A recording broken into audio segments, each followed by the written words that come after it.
I'm just waiting. I have to get down this new system. Every time we talk about it, I never actually know when we're live. Is it a 5-second delay? Is it a 10-second delay? Is it a 2-second delay? I really should like figure that out. Might be no delay. OBS, when you click live, it's almost no delay. Right. I mean, like there's delay to get to the, the people at home, but delay of actually starting is not the same. I don't know. But welcome everyone. This is Andres Restart. The other person there is Brandon from What About Nintendo. His channel is linked in the description below. What's new, buddy? Oh, I just started college classes this week. Was doing homework kind of before the podcast, so sorry, you're doing homework now. That's very crazy. Busy. Oh, I hate now. So I have the full-time job and college now, so it's hard to have free time to do anything. It's ridiculous. We should try and play Apex Legends later, though. Yeah, I'm into it now. I want to give it another whirl. And actually, I like the setup I have on my PC now, because when I play on PC, I still use my PS4 controller or my Switch controller if it'll work. I just like dual analog controls. But my cable's not janky, so it works perfectly, and there's no issues. Nice. Unlike when we first started playing Apex when it came out initially, I wasn't feeling it. But anyways, for those who are entering this discussion now, we're going to be talking about Nintendo stuff. This is a Nintendo channel, and this week we're going to be discussing a great many things. Those in the chat, you will help sway this discussion, as usual, right? That's kind of a benefit of watching this live. You can be part of the discussion, and you can bring up questions or ideas that could take us in very interesting directions. But in terms of the planned topics, because there are some planned topics, we're going to be discussing the Animal Crossing New Horizons Direct that happened last week. There's some things to discuss there, right? Brandon, you're my Animal Crossing guy, right? So I watched the whole Direct. I'm excited about it, planning on getting the game, but I feel like you're definitely going to be able to offer a lot more to this discussion. I'm going to be asking more questions and sort of your perspective on it. Okay. But going beyond Animal Crossing, we're going to be talking about some recent ratings that have come out for Xenoblade Chronicles Definitive Edition, hence the Xenoblade music. And this could be suggesting that Xenoblade is right around the corner. And if Xenoblade is right around the corner, along with some other third-party games we got ratings for a couple weeks ago, like, for example, Bioshock Collection, which I'm really excited about if that actually comes to Switch, this all could be pointing towards a Nintendo Direct. And if the rumors are true, there's supposed to be 2 Directs this month. We have one more week. The rumor may not be wrong. We'll find out in the coming days. So we're going to be talking about a Nintendo Direct again, because it's a Nintendo Direct, my dude. Like, we got to, exactly. Right, so we're going to be talking about Xenoblade, Nintendo Direct. We're going to be talking about Animal Crossing. We're also going to be getting into Smash talk, as per usual as well, because some recent news came out from Sakurai's recent column, and sort of he had some thoughts to share on what's going on with Fighters Pass number 2. I had a video that came out earlier today where I talked about a lot of that, or yesterday. Yeah, it was yesterday. So, there's some things to discuss there for sure. Beyond that, what else? Oh, Bayonetta 3. We got another development update from Hideki Kamiya. Spoiler alert, he basically just said it's progressing well, but we'll delve into that and sort of give our thoughts on what that can mean, and maybe if we'll see Bayonetta 3 soon. So, where should we start? The chat. Let's start with the chat. There we go. Okay. Let's start with the chat. Super Chris, hello there. How you doing? William Oldham, hello. So word was we were supposed to get 2 Directs, eh? Animal Crossing Down now next would be the general Nintendo Direct. That is the rumor. Could be true, could be not true. We'll find out this week. M. Kampa, hello, howdy.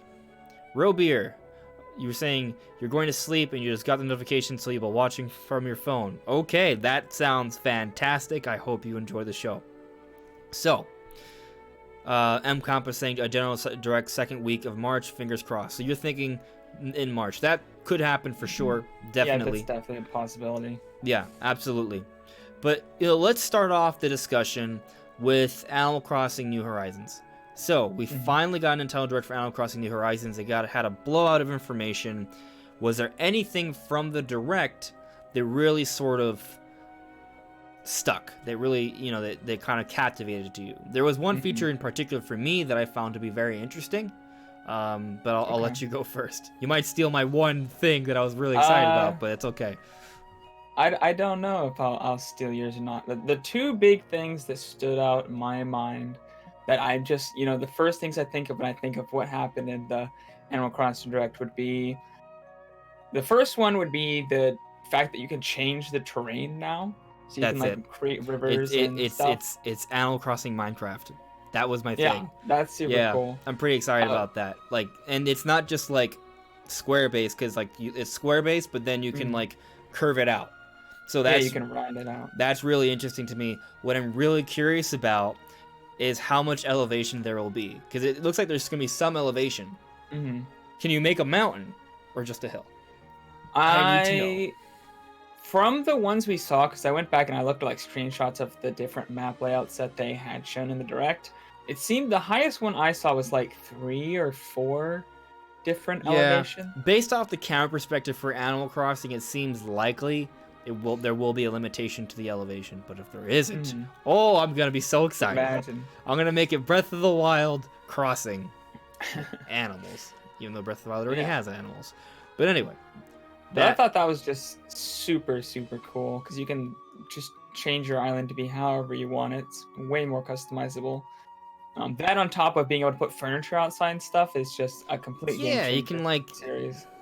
there's some options there, and let's talk about it. Like one of my I like Animal Crossing, but I'm not a huge Animal Mhm. Crossing fan. Of all the Nintendo franchises, I'm not saying it's low quality. I recognize it's a high quality franchise. Don't get me wrong, but of my personal favorites, Animal Crossing's lower on the list. Right, the only Animal Crossing I've ever owned was Wild World, and my issue with Wild World, even though I liked it, was that if I stopped playing, weeds would just grow everywhere, and then I was like, well, I'm not pulling this, so I was just done. I gave up on Mhm. it. Now, do you think that issue is still gonna be there for this game? And for the record, That it's like I loved it but hated it at the same time. That element, because I like how there's mhm. sort of some wall breaking elements to Animal Crossing, like the whole Rossetti thing.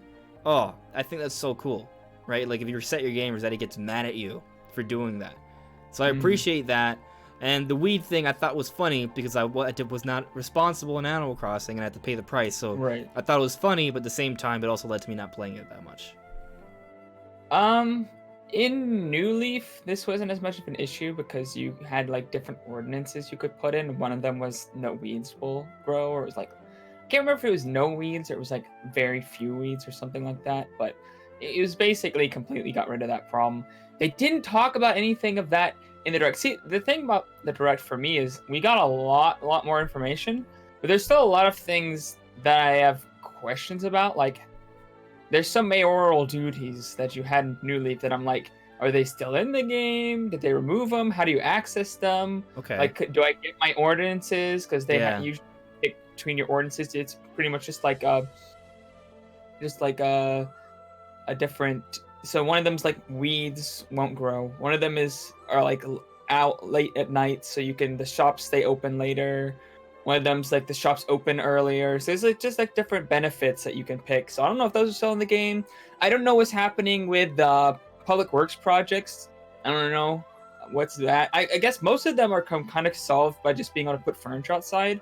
But there were some big ones that you could do, like the coffee shop that doesn't really fit within that realm. Like obviously like the bushes and the benches, we don't need any of that, but there were some bigger works projects that you could do. So I'm not sure what's happening with that. So there's still a few questions and I don't think they'll answer them. I think we'll just have to figure them out in the game, obviously, because we just got the direct.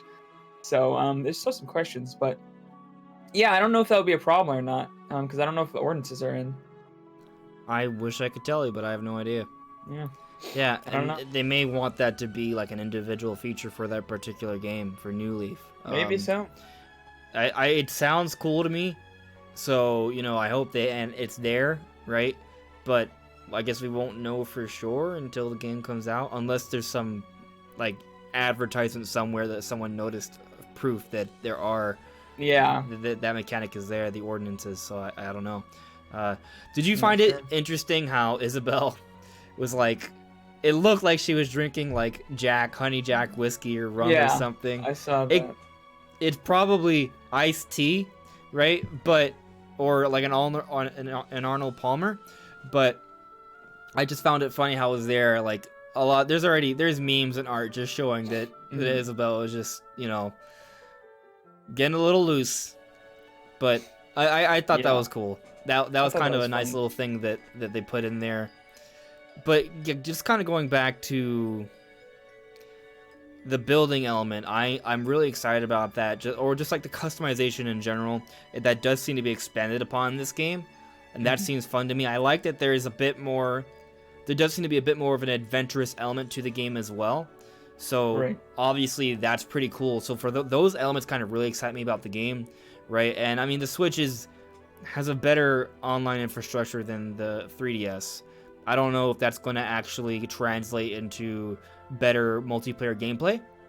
I'm expecting it will be to an extent, right? Or at least for me, I'm coming from Wild World, right? So for me, it's probably quite a jump. Yeah. So at least from what I remember from New Leaf, the online worked pretty well. It's pretty stable. I didn't really have any issues with it when I used it. I've seen other people use it. I've never seen anybody have any issues. So I'd imagine the online will work very well. I mean, we've seen them kind of use it in the trailers and things. I think they used it in the at E3 in the treehouse, but I'm not sure. That might have been local wireless or something. But it seems to work well, and I don't see why it wouldn't. It's not like Smash or something where you need the exact inputs or anything like that, or even anything as Mario Kart. You just kind of need your friends to be there, walking around. Random question. This is me kind of going a completely different direction. Have you gotten into Elite Smash at all? Like any character? No. I haven't either. I don't play online with Smash. I haven't actually played Smash in a while. I still haven't played with Violet yet, so. Oh, you should. She and he is great. I have aspirations to get a few characters into Elite Smash. I'm starting to get a little bit more into it now, and I think I might be close with Link. So yeah, I just wanted to put that out there. Just it's been something I've been playing lately, but let's I'm sorry, I sidebarred. Anyway, let's check in with the chat, and we'll talk a little bit more about Animal Crossing. Okay. So let's see here. Manny Zoo. I hope Xenoblade Chronicles 2 content comes. I have completed the game like 10 times and have over 800 hours played. That is impressive. I think if you count Torna, I gotta be way over 200, right? Oh, yeah, for sure. Damn.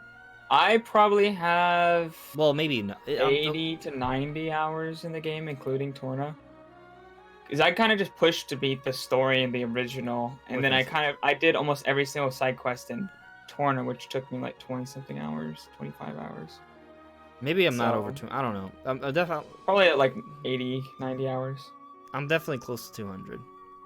Yeah. The Xenoblade Chronicles X, I had over 200 for sure. Whoa. I played that game a lot more. I don't remember if I got to 200, but I definitely at least exceeded 100 for that game. But, yeah, we'll be talking about Xenoblade in a little bit. I just want to get through the chat here, and we'll address a couple more Animal Crossing things, and then we'll move on. Computer robots added me. So, hello everyone, how are you dealing with the possibility of no more fighter passes after Volume 2 is completed? I guess we can talk about that. I assumed it wasn't. I already assumed it wasn't going to be a thing. Yeah, for sure. I also was assuming that was the case from a while ago. Before Fighters Pass 2 was announced, I was thinking, okay, we're going to get a Fighters Pass 2, and then that's it. That's what I expected. And I don't really think that it's going to change. Like, I don't expect that to change. It's possible. There may be another character or two or something down the road. I wouldn't say it's out of the question, but I am definitely not expecting it at all. Especially with this news, like, there's not really a lot of reason to expect it. But, I would say that, these 6, I think are going to be pretty good. And they're going to be fun. So I'm not too concerned. I think it's going to feel a little bit more Nintendo-centric this time around. There's still going to be third-party characters, but there's going to be some Nintendo ones as well. And actually, since we're already talking about, let's just put up the translations or the notes from the translations for Puss Dustin. I talked about this in my video recently, but I'll go ahead and kind of read out the parts relevant to this discussion here. Let's see. Okay, so this is going to take a few minutes. All right, so this is the part I'm reading. I'll pull it out for you guys so you guys can see what I'm looking at here. So here it is. Push Justin had some different notes to say on the column 598 titled My Role from Sakurai. So, as people are aware, 6 additional fighters are coming to Smash. They come with stages and music. The Festival of Smash can continue for a little longer. The 6 have been decided, and there are no plans to make any more once these 6 are finished. Essentially, once the 6 are out, Smash Bros. Ultimate will finally be complete. Just like the last set of DLC will take over a year to complete. What characters will join the battle is a heated topic throughout the world. However, Sakurai does not decide the characters. Nintendo proposes a fighter, and Sakurai receives the request. Nintendo and Sakurai then discuss with each other. If there's not an agreement on the character, then it could be cancelled, but it's never the case that a character would be cancelled because of lack of ideas.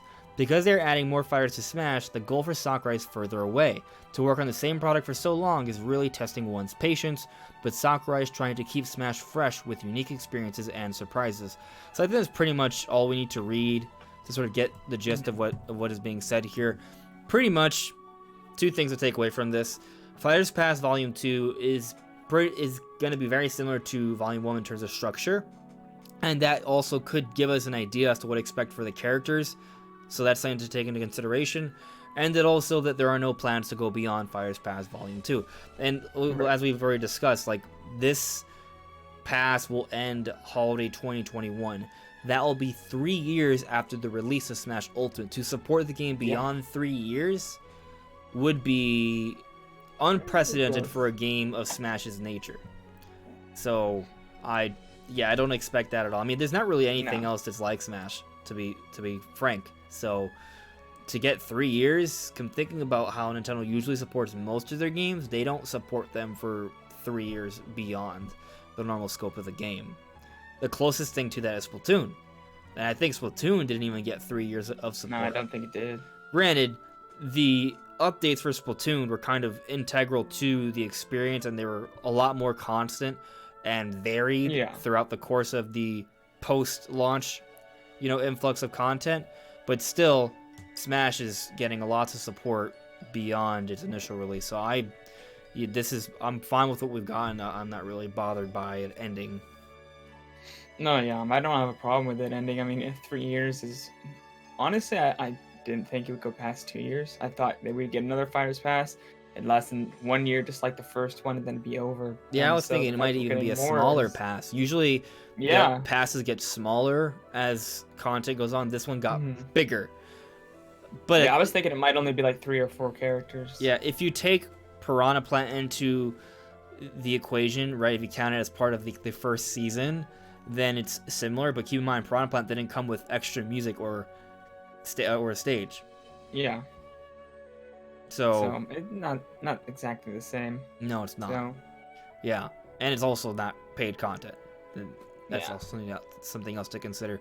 But if you count Piranha Plant, content if you bought the game early enough. If you count Piranha Plant, those like the initial 6, that's 2 Nintendo characters and 4 third-party characters. Mm-hmm. So if we got 2 Nintendo characters and 4 third-party characters in Fighters Pass Volume 2, I think that kind of makes sense, right? Yeah. And actually, it makes a lot of sense to me. And actually, my initial predictions fits that. So my initial predictions were Rex and Pyra, Travis Touchdown, Gino, Shantae, Silex, and I forget what the other one was. Rayman. Right? Yeah. So Rayman, Travis Touchdown, Gino, and Shantae being third party, Silex and Rex and Pyra being Nintendo. It wouldn't shock me if they get something like that.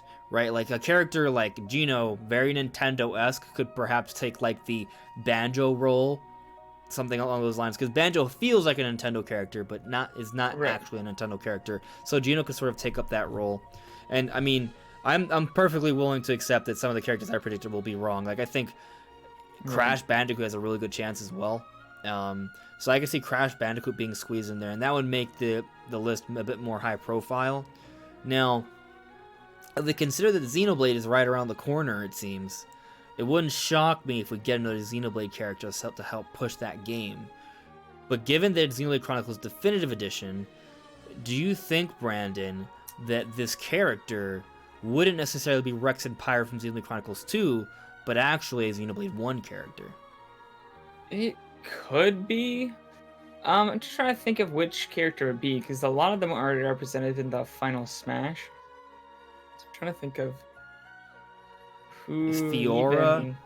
a part of the final She's Smash? Yeah, she is. Fiora, Dunban, Ricky. Oh, well, there's actually someone. There's someone.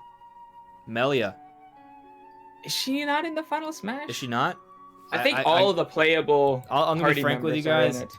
I do not like Shulk in Smash. I love Shulk as a character, but in Smash Brothers, it just, for whatever reason, it just doesn't jive with me.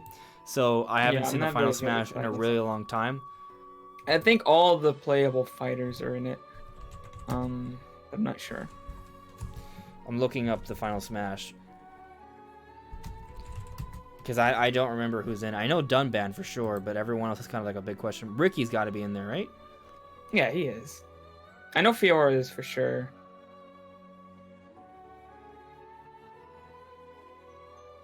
I'm trying to see like a short Final Smash video, but they're all like, hey, let's do Final Smash 8 times. Okay. Go! Alright. I'll put this here so you guys can see what I'm watching. I don't want to leave you guys out of the loop.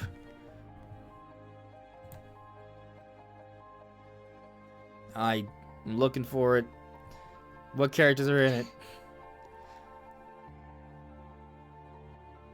It's not. It's better show me. Okay, Ricky and Don. But this is from. Is this from Smash for Wii U? This is from Smash for Wii U. Oh. Yeah. So this doesn't Yeah, count. I believe it's actually different. Yeah, this doesn't count. So I don't believe the Wii So one this one's has from all- Ultimate. This is from Ultimate. All right, here we go.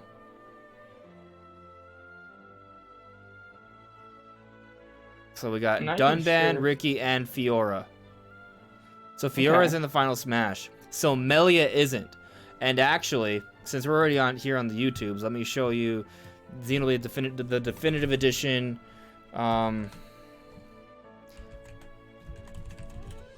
Xenoblade trailer. Yeah, I know the way I decided to write that out was dumb, but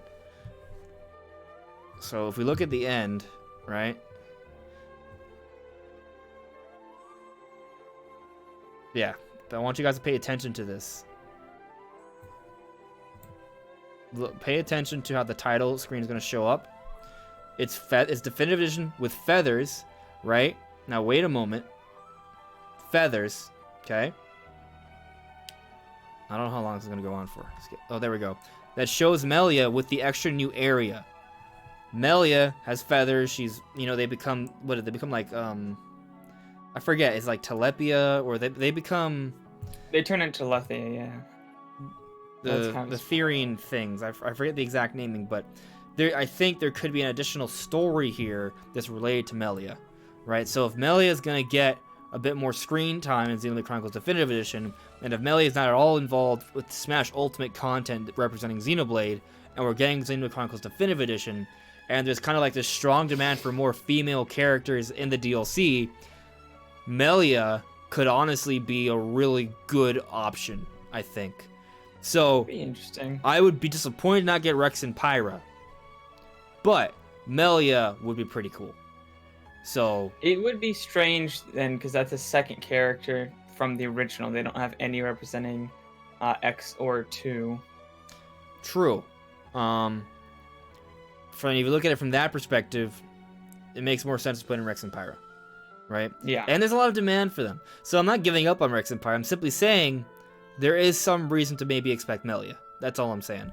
But so I'm rooting for Rex and Pyra. I think they would still help to push Xenoblade Chronicles Definitive Edition, especially if in Definitive Edition there is a tie-in to Xenoblade Chronicles 2 where Rex and Pyra somehow are a part of the game.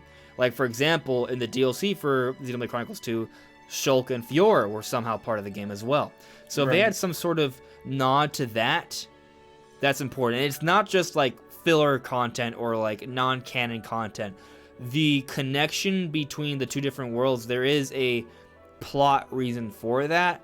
So if Rex and Pyra are somehow involved with the extra content in Definitive Edition, that wouldn't really be like an ass pull. They would make sense within the context of the story. I don't want to spoil the ending for Right. Xenoblade Chronicles 2, but if you see it, you'll understand what I mean.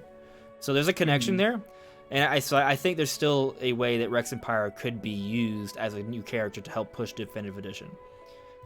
I mean, just the simple fact of them being a Xenoblade character, period, that alone is like, hey, these are characters are from Xenoblade. There's this new Xenoblade game.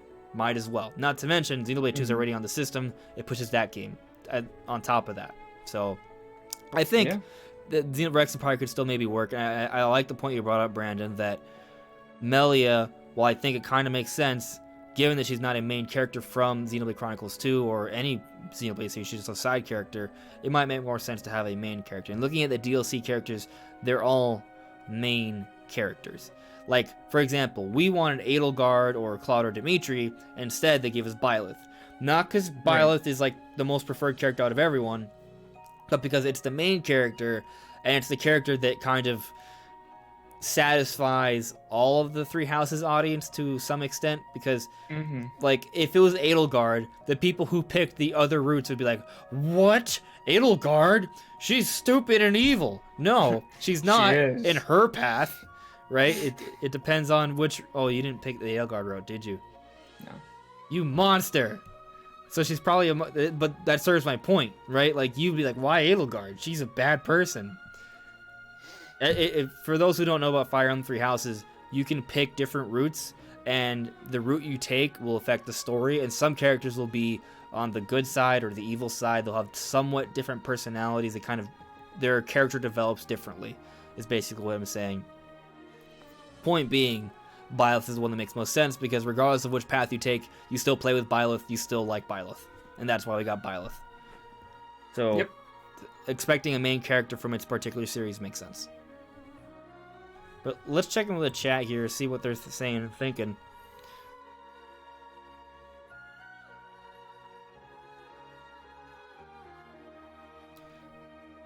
XDO, imagine if they make a Xenoblade Switch collection and they have edition with Xenoblade Definitive Edition 2 and Torrent all in the same box. Oh. Now imagine if they do that a couple years from now and it includes Xenoblade Chronicles X. That's like 400 hours of gameplay. Yeah, that's a lot. That's a lot of gameplay right there. Yeah, absolutely. That would be pretty cool. I mean, if you want to go for 100%, that's just ridiculous. Even if you just want to blow through the story for each of them, that probably take you like 300 hours. But you know what? I wouldn't necessarily be opposed to the idea of a Xenoblade Chronicles 2 sort of like, not Game of the Year edition, but like Director's edition, or a definitive edition for Xenoblade Chronicles 2, because we've talked about before how we love Xenoblade Chronicles 2, but it does have some issues that if it had like just a little bit more time in the oven, if they were tweaked and polished, the game would be a lot better, right? So if there was like the situation where there was some sort of Xenoblade collection and the other games got a bit of an update, that'd be cool. I'd be for it. Yeah.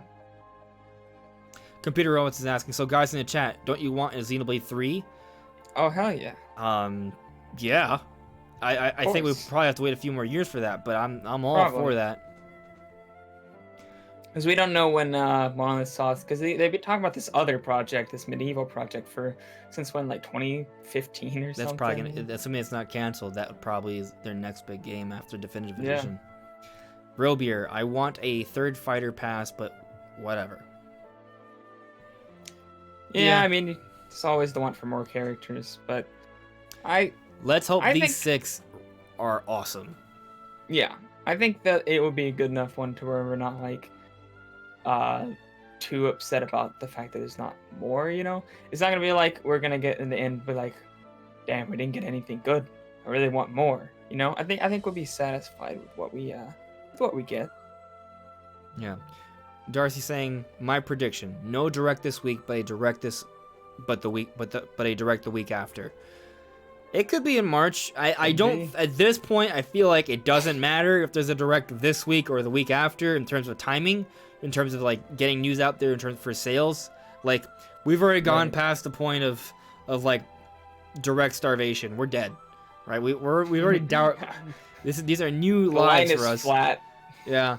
Like no heartbeat. I honestly would prefer if the direct wasn't next week, just because it'll make my life easier in terms of like coverage and doing different things that I, like lively responsibilities. I hope it's this week.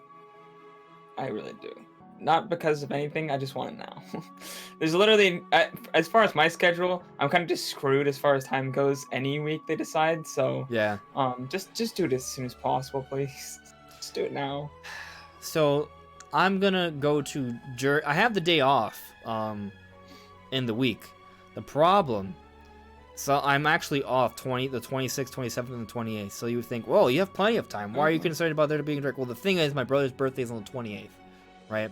And there's a My Hero movie on the 26th, and it's only available on the 26th.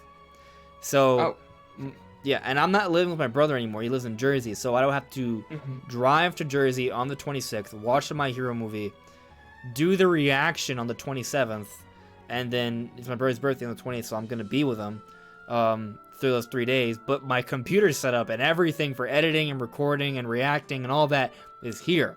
So if I want to cover this, the only way I reasonably can do that is if I take everything over there, and there's not really like a good setup for that, so my setup will be very limited.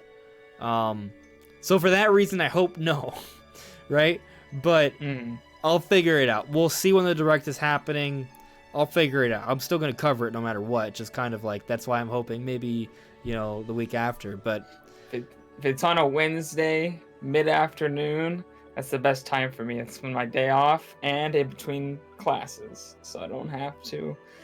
I'd have to be able to watch it live. That's the only way I'd be able to watch it live, because it's only ever really going to be on a Wednesday or Thursday. Yeah, just don't look at Twitter if you can't watch it live.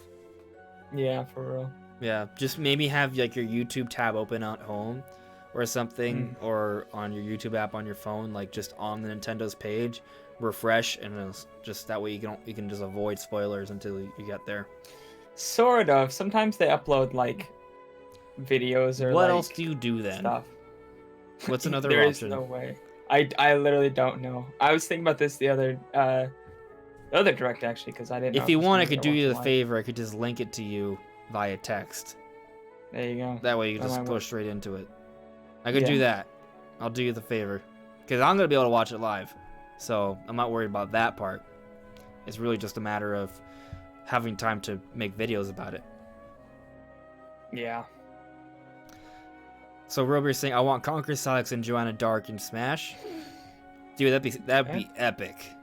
I don't think we're gonna get that many rare characters. We already got Banjo and Kazooie, but like, that would just be a dream list. Like, imagine if, like, in the future, Nintendo and Microsoft become more buddy-buddy, or perhaps Nintendo buys the rights back from like rare properties, which is more of a dream, not really it's not an expectation at all. Like, I could see a situation where like in a new Smash game, like Conquer and Joanna Dark would be like really have a good shot. Probably not for this one, but they would be so cool if they got in. Computer robots added me. Rex and Pyra could possibly add as a playable character, and also having a stage of their own could also help them. However, let's talk about the spirits. The spirits Rex and Pyra are in the game they're already represented as the base spirits. Well, yeah. Are they? I don't know. I know that Rex obviously has the Mii costume. Does he have a spirit? Rex, as far as I know, I don't think there's a Rex. There might be a Rex spirit. But here's the thing. But there are alternate forms for each Nintendo character in Super Smash Bros. Ultimate when it comes to spirits, right? Not to mention in the past we've seen trophies upgrading to spirits for DLC in Smash 4. But on top of that, if Rex and Pyra were to be added, the character wouldn't be one or the other. It would be both combined. So a spirit representing the character would be different than just Rex or just Pyra. So I don't really, even if you believe in the spirit rule, which is not a hard rule, it's not a rule, right? It's just a trend. That if there's a Rex and Pyra character, it would be their spirit would be combined as one, so their spirit would be different than the Rex and Pyra spirits that would be in the game already. And I'm not sure about the Rex spirit. I know there's a Pyra spirit for sure. So, yeah, not really. I don't really think that that diminishes their chances. I don't really take too much stock in the especially the ones that came in the base game, the base spirits.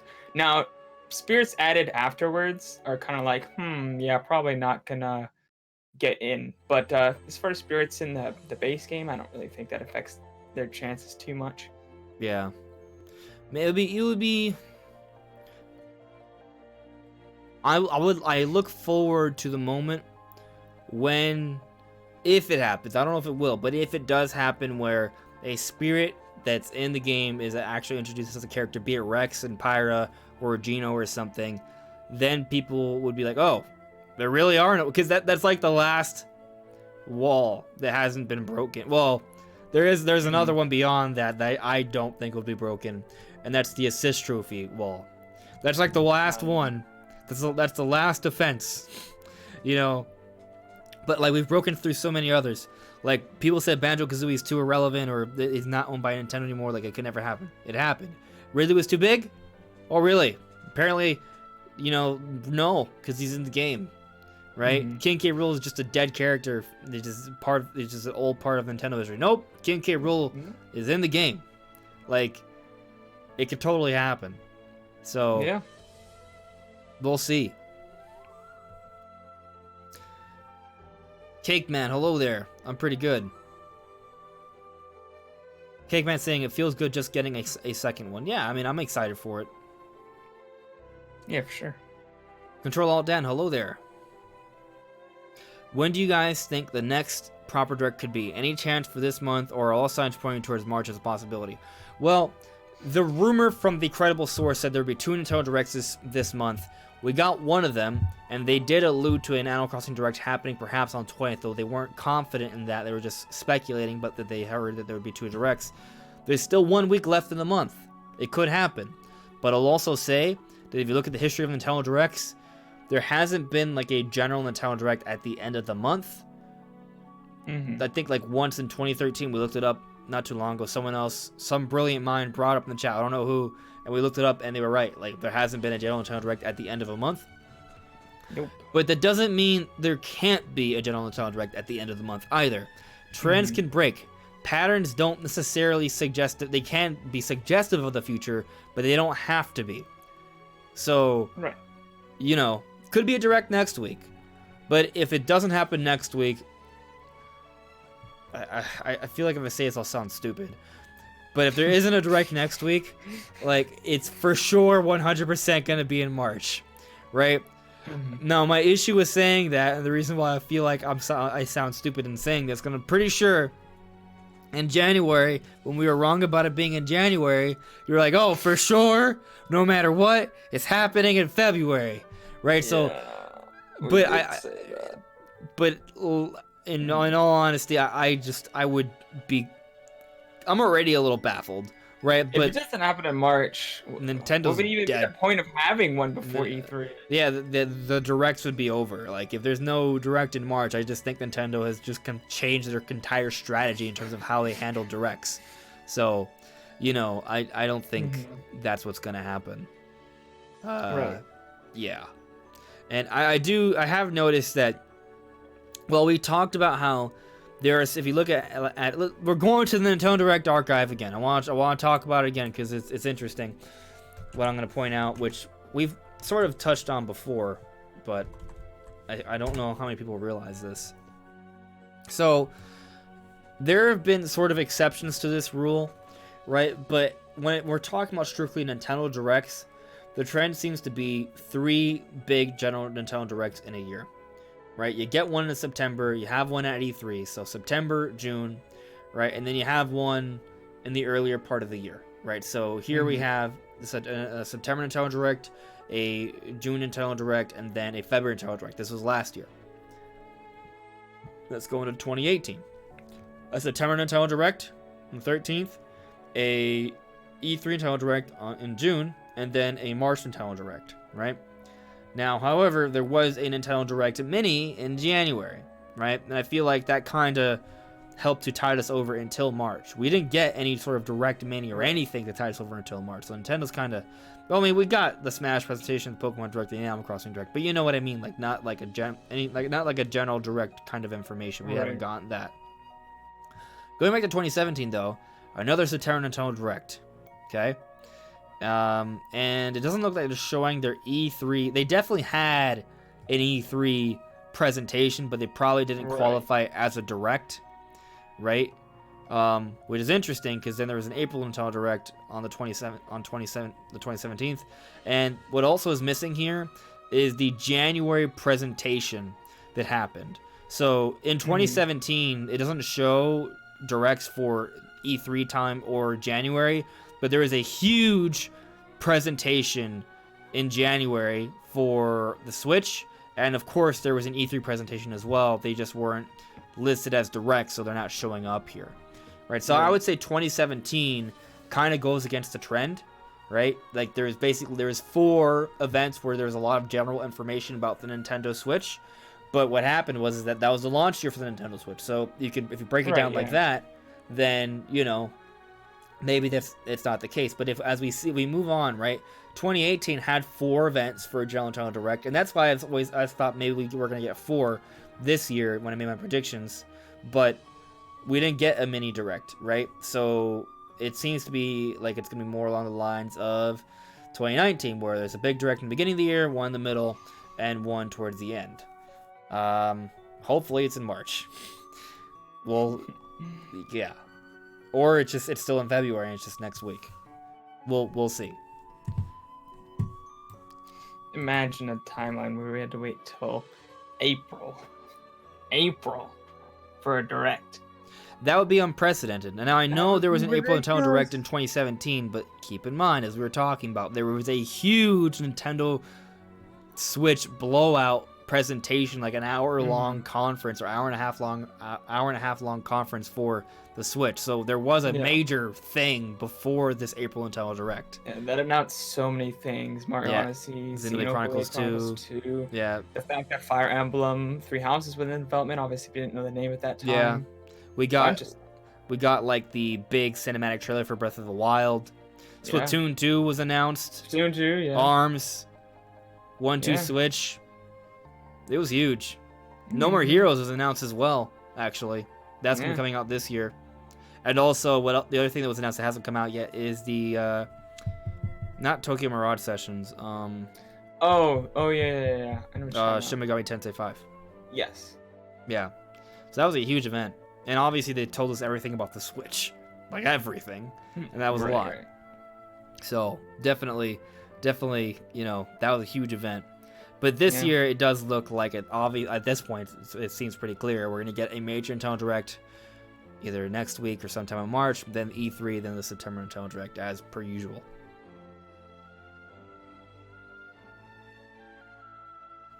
Let's look at the chat here. Control Alt Dan. Platinum Games also mentioned that Bayonetta 3 was progressing well, but after Reggie said Metroid Prime 4 was progressing well, 2 months before its delay, I have a small doubt in my mind. So we'll get to that. I remember that. I remember I made a video on that, and I was like, Metroid Prime 4 almost done? No, when we had hope. No. Well, maybe it was almost done, but then it was canceled. So it didn't matter. Yeah. Cakeman saying that the the No More Heroes announcement was actually not No More Heroes 3, it was Travis Strikes Again. That's true. It wasn't actually a No More Heroes 3 that was announced, and that's correct. It was the indie game that we got, or indie-ish game we got. Yeah. It was an indie game. Yeah. Because it wasn't Nintendo or anyone publishing, they were independently publishing as far as I'm aware. Anyway, we've kind of went completely off tangent. We talked about other things planned, which is fine, but just kind of really going all the way back to Animal Crossing. Anything in particular else that you want to sort of speak on before we officially move on? Yes, there was the second thing that really jumped out to me, and that was the fact that, you know, Animal Crossing New Leaf, you could go talk to Cap'n, and you could go to the island, and it was kind of like a small little area where you could catch exotic fish, and there was tropical fruits and different things and different activities that you couldn't do in your regular island. But it was really small and really limited. At this time, there seemed to be essentially. Not only can you do that, which you could do in New Leaf. There's like a scavenger mode, right? Is that what it is? There's 3. It's kind of like the islands, like the island from what I understood in the direct, it's like the island from New Leaf, but way bigger, and there are 3 of them. And so each time you go to a different one. I think it said it was random, which one you end up going to. And there are other villagers there. Yeah, there's different things. And I'm assuming you can like use that as an opportunity to maybe get them to come to your island. Yeah. I assume that you can talk to them. I think they talked about that in the direct. You can talk to them and try to get them to your own island. So not only is it a way to get like more bells and things from catching exotic fish or getting fruits and planting them into your village that you don't have or anything like that, but you can also go get new villagers and things there as well, and they're way bigger than the island. And I assume there's probably like the island, there's probably other activities that you can do there, and maybe even special shops or things like that. Obviously, I don't think they confirmed that, but I'd assume it would be because that was how the island was in New Leaf, but that might not be the case. But that's kind of my hope, is that is also a part of that. You know what's something else I noticed? You can pass out. Like, I think they showed like you getting attacked by insects and you got knocked out, and then correct me if I'm wrong, it didn't show who it was, but some character kind of brings you back and gets mad at you. It seemed like Rossetti. Am I like remembering that correctly?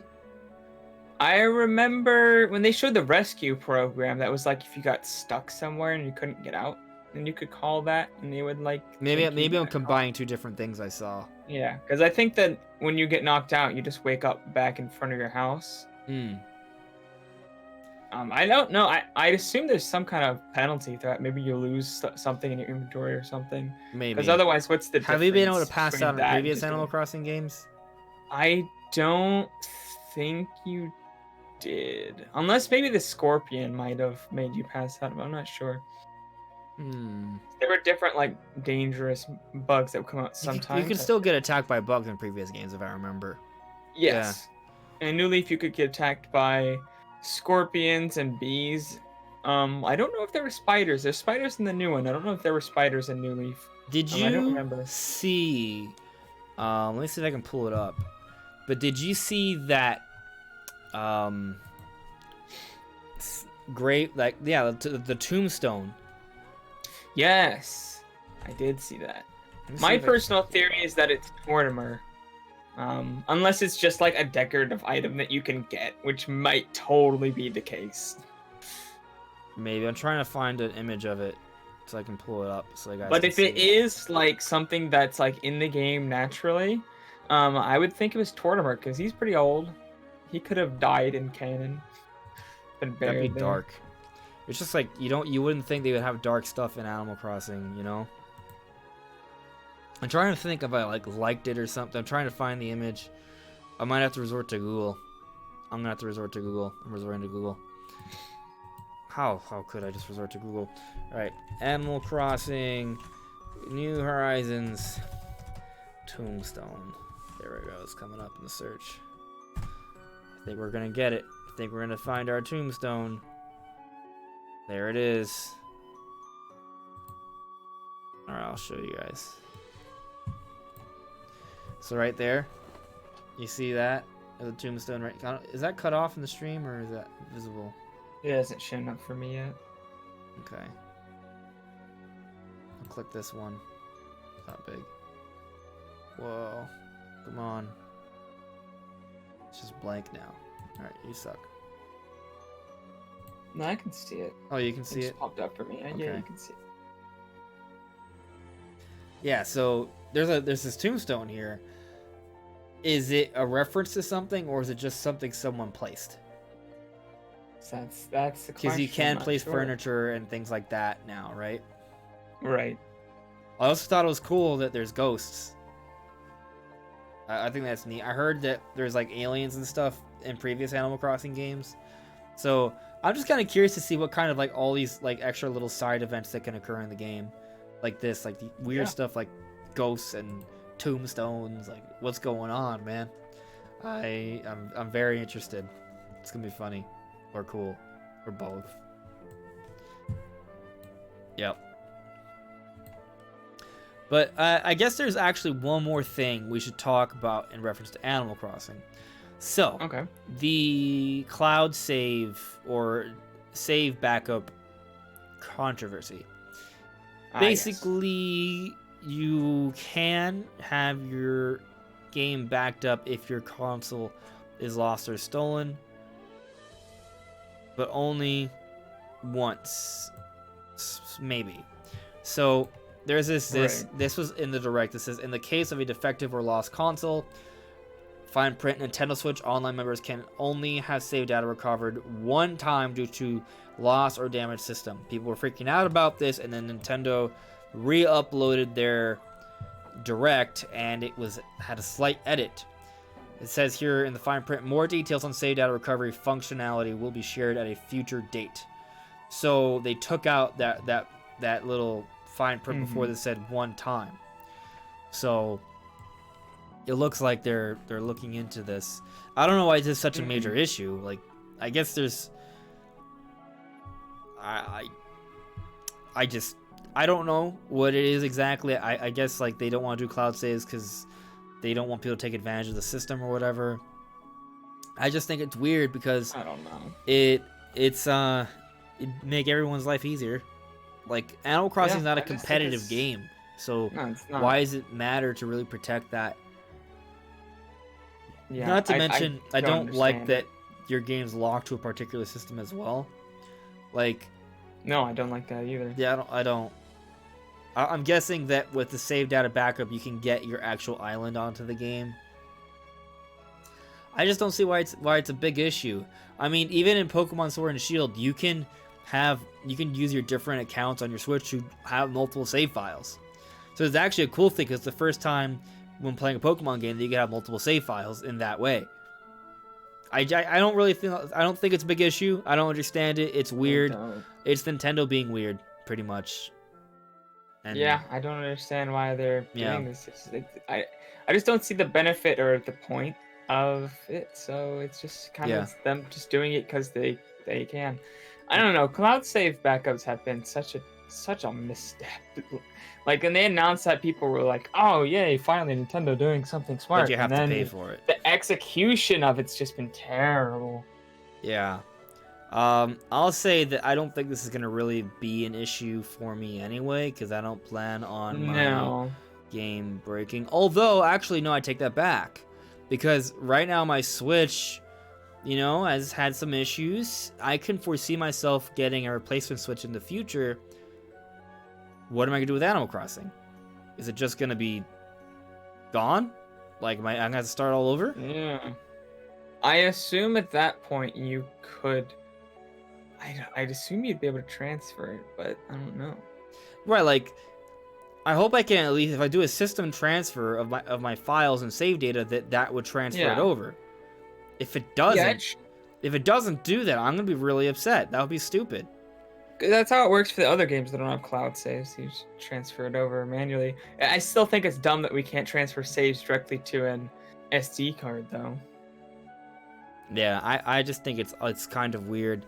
I definitely think that this is something Nintendo has to get a better handle on. Our favorite company isn't perfect. But, oh well. I guess we'll see what they figure out, right? So, yeah. Let me see here. Cakeman saying people will just be cheating themselves out of the experience of day-to-day life. Yeah, like, that's pretty much it. If you take advantage of the system, you're only ruining the experience for yourself. You're not really hurting anyone else.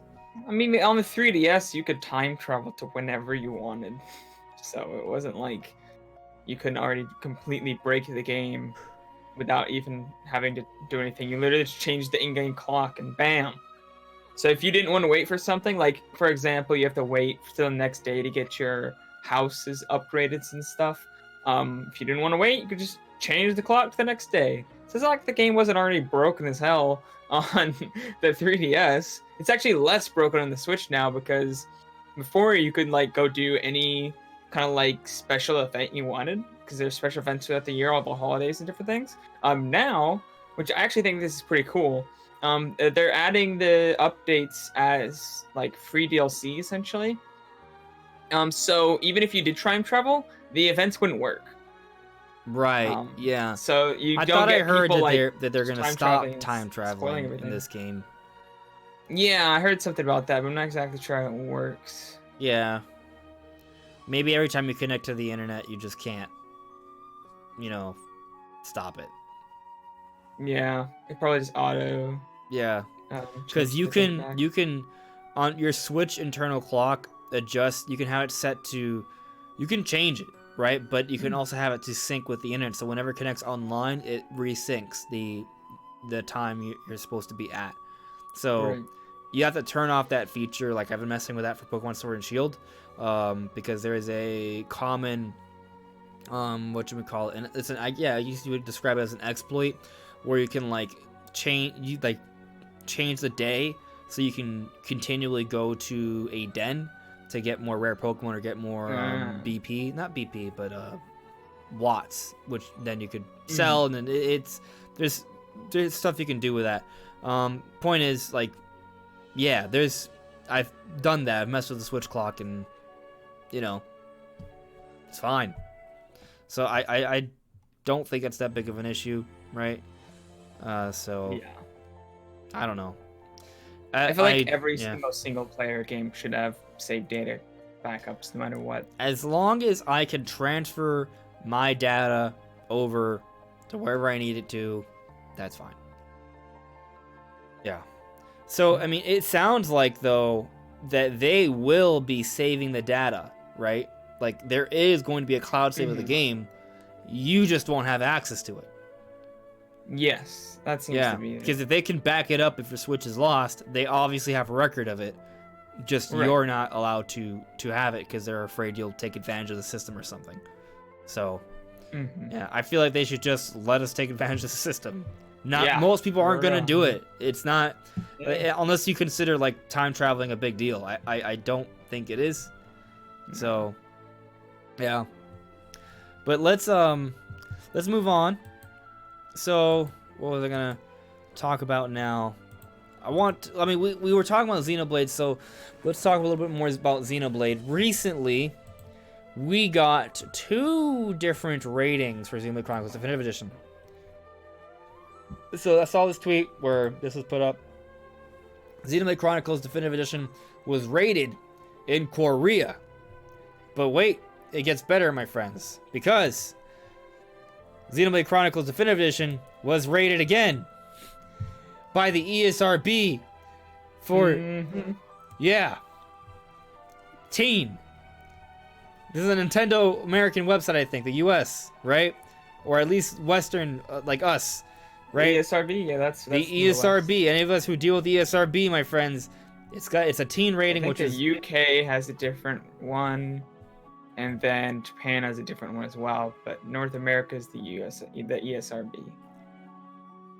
So if we're getting these ratings, as we discussed earlier, other games have gotten ratings before, you gotta think a Nintendo Direct is around the corner to announce games that are coming out really soon. If these games are getting ratings, that means that they are ready to go. If the games are done, I guess that basically means they've hit gold status, right? If they're getting ratings, that the games would be. They have their content complete essentially, to where the ESRB maybe they're polishing content complete enough.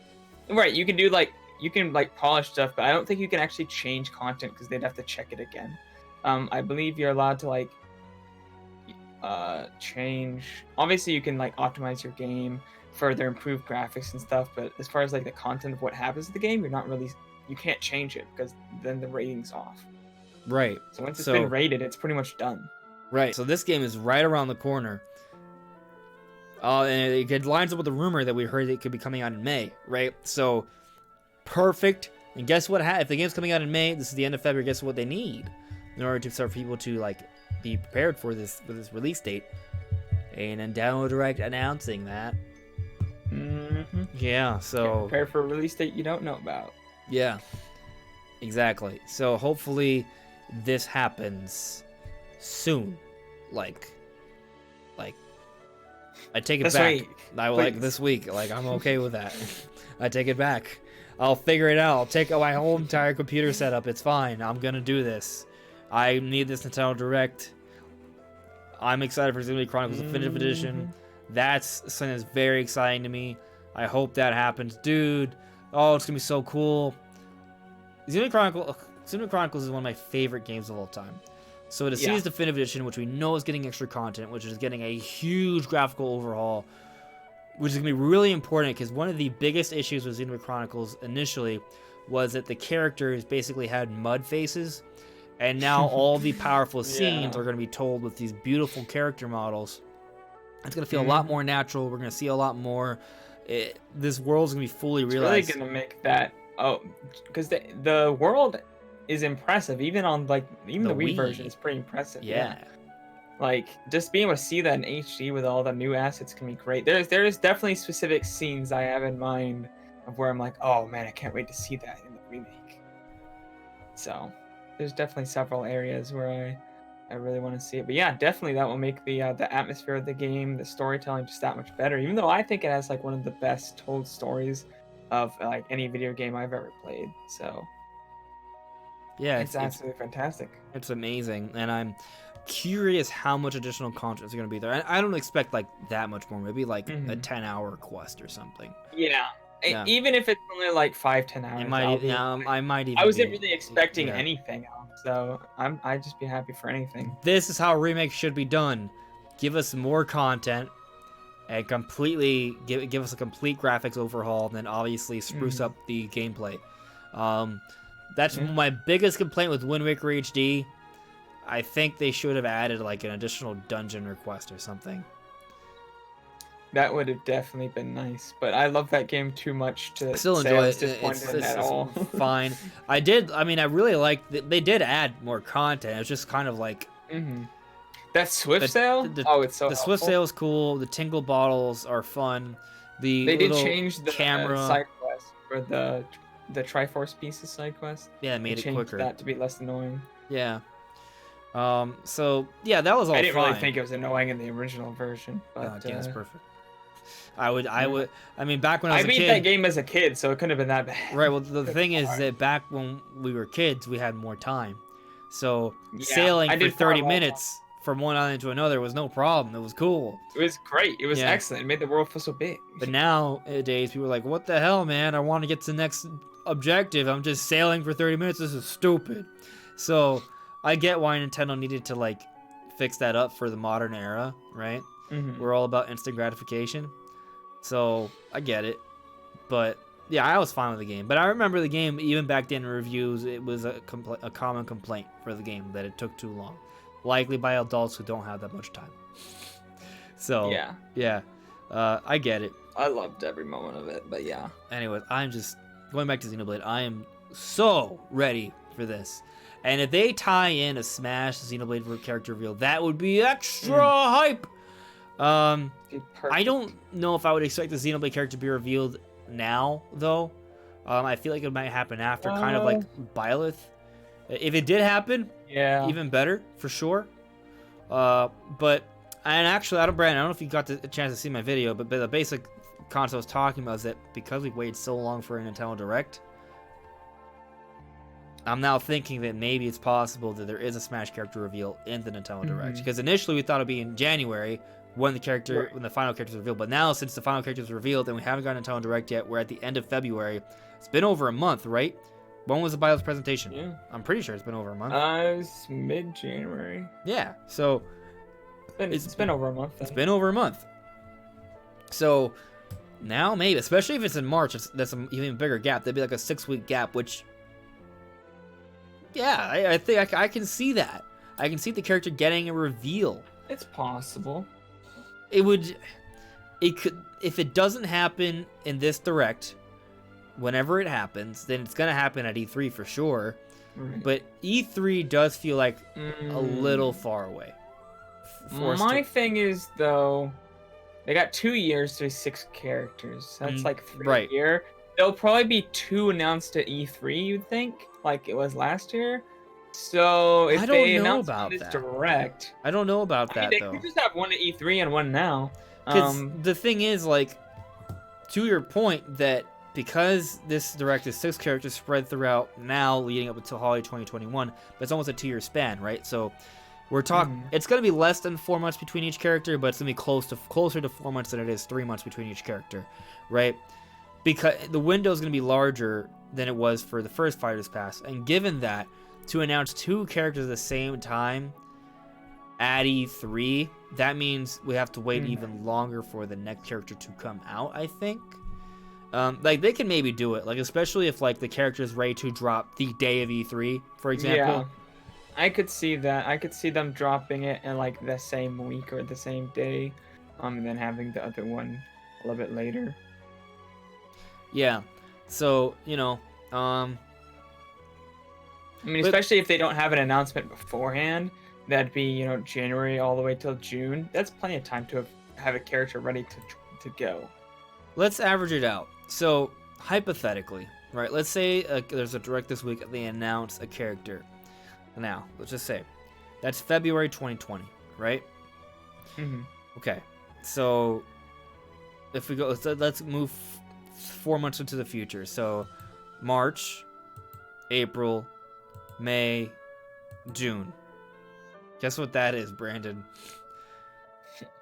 Time for the next character reveal in June, which is E3 time. So they could conceivably reveal a character at the end of this month, and then, like, if it's at the end, the beginning of June, that would be less than 4 months, right? Yeah, it would be less than 4 months.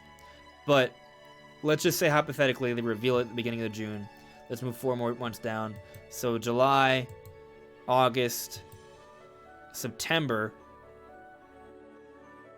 September is usually when they have a Nintendo Direct, right? Although now they're not afraid to just have their presentations and they just drop it, right? So they could wait until like October just to drop the presentation for our next character. They only did that the one time, though. Every other time it was announced in a big event. Yeah. So, but that would put us at 3, right? So then November, December, January, February. Maybe we'll get a February Direct in 2021, which is when we get the 4th character, right? Move 4 more months. That puts us pretty much in line with E3 2021 for the 5th character reveal. And then 4 more months. That puts us September, October range. That would be ahead of the 2020 release date. I'm kind of like doing it less than 4 months. I'm just assuming there's going to be a character reveal at each of the E3s, right? And then the September Nintendo Direct seems kind of like a good time to reveal it as well, but they may do it a little bit after, right? So it could happen.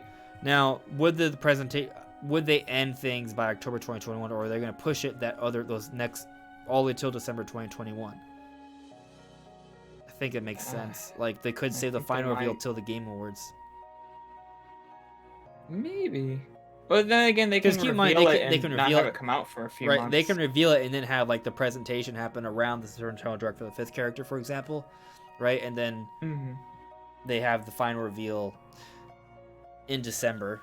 But I don't think they would save a reveal for the Game Awards 2021 if that's when it's coming out, right? I don't think they're going to go beyond. I don't think they're going to go into 2022. No. So, yeah. If anything, maybe a potential reveal could happen in Game Awards 2020.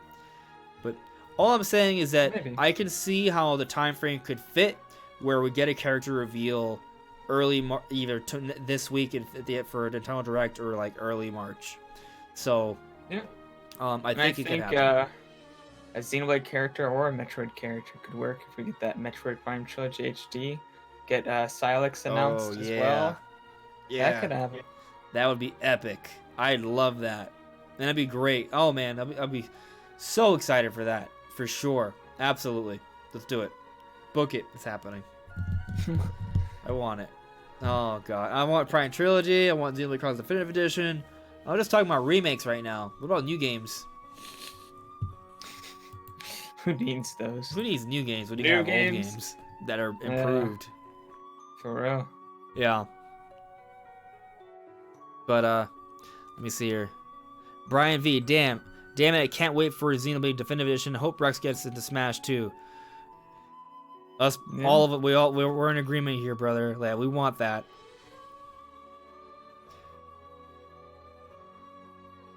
Cakeman seems to think that there could be 2 at E3 as well, like you. I mean, we did get it. We did get it the last year, right? So maybe could definitely happen. But you know, going beyond that, and guys in the chat, you know, I think we only have one more topic left. So if you have anything you guys want to talk about, by all means, put it out there, and you know, that will give this direct, or I'm calling our podcast a direct, this podcast more legs. But there was this interview from Hideki Kamiya about Bayonetta 3. I'll just read what he said. Basically, Bayonetta 3 development is progressing smoothly. Actually, there's a lot of info hidden in the teaser announced in 2017. So, that, I wonder what he could be alluding to. Probably nothing groundbreaking.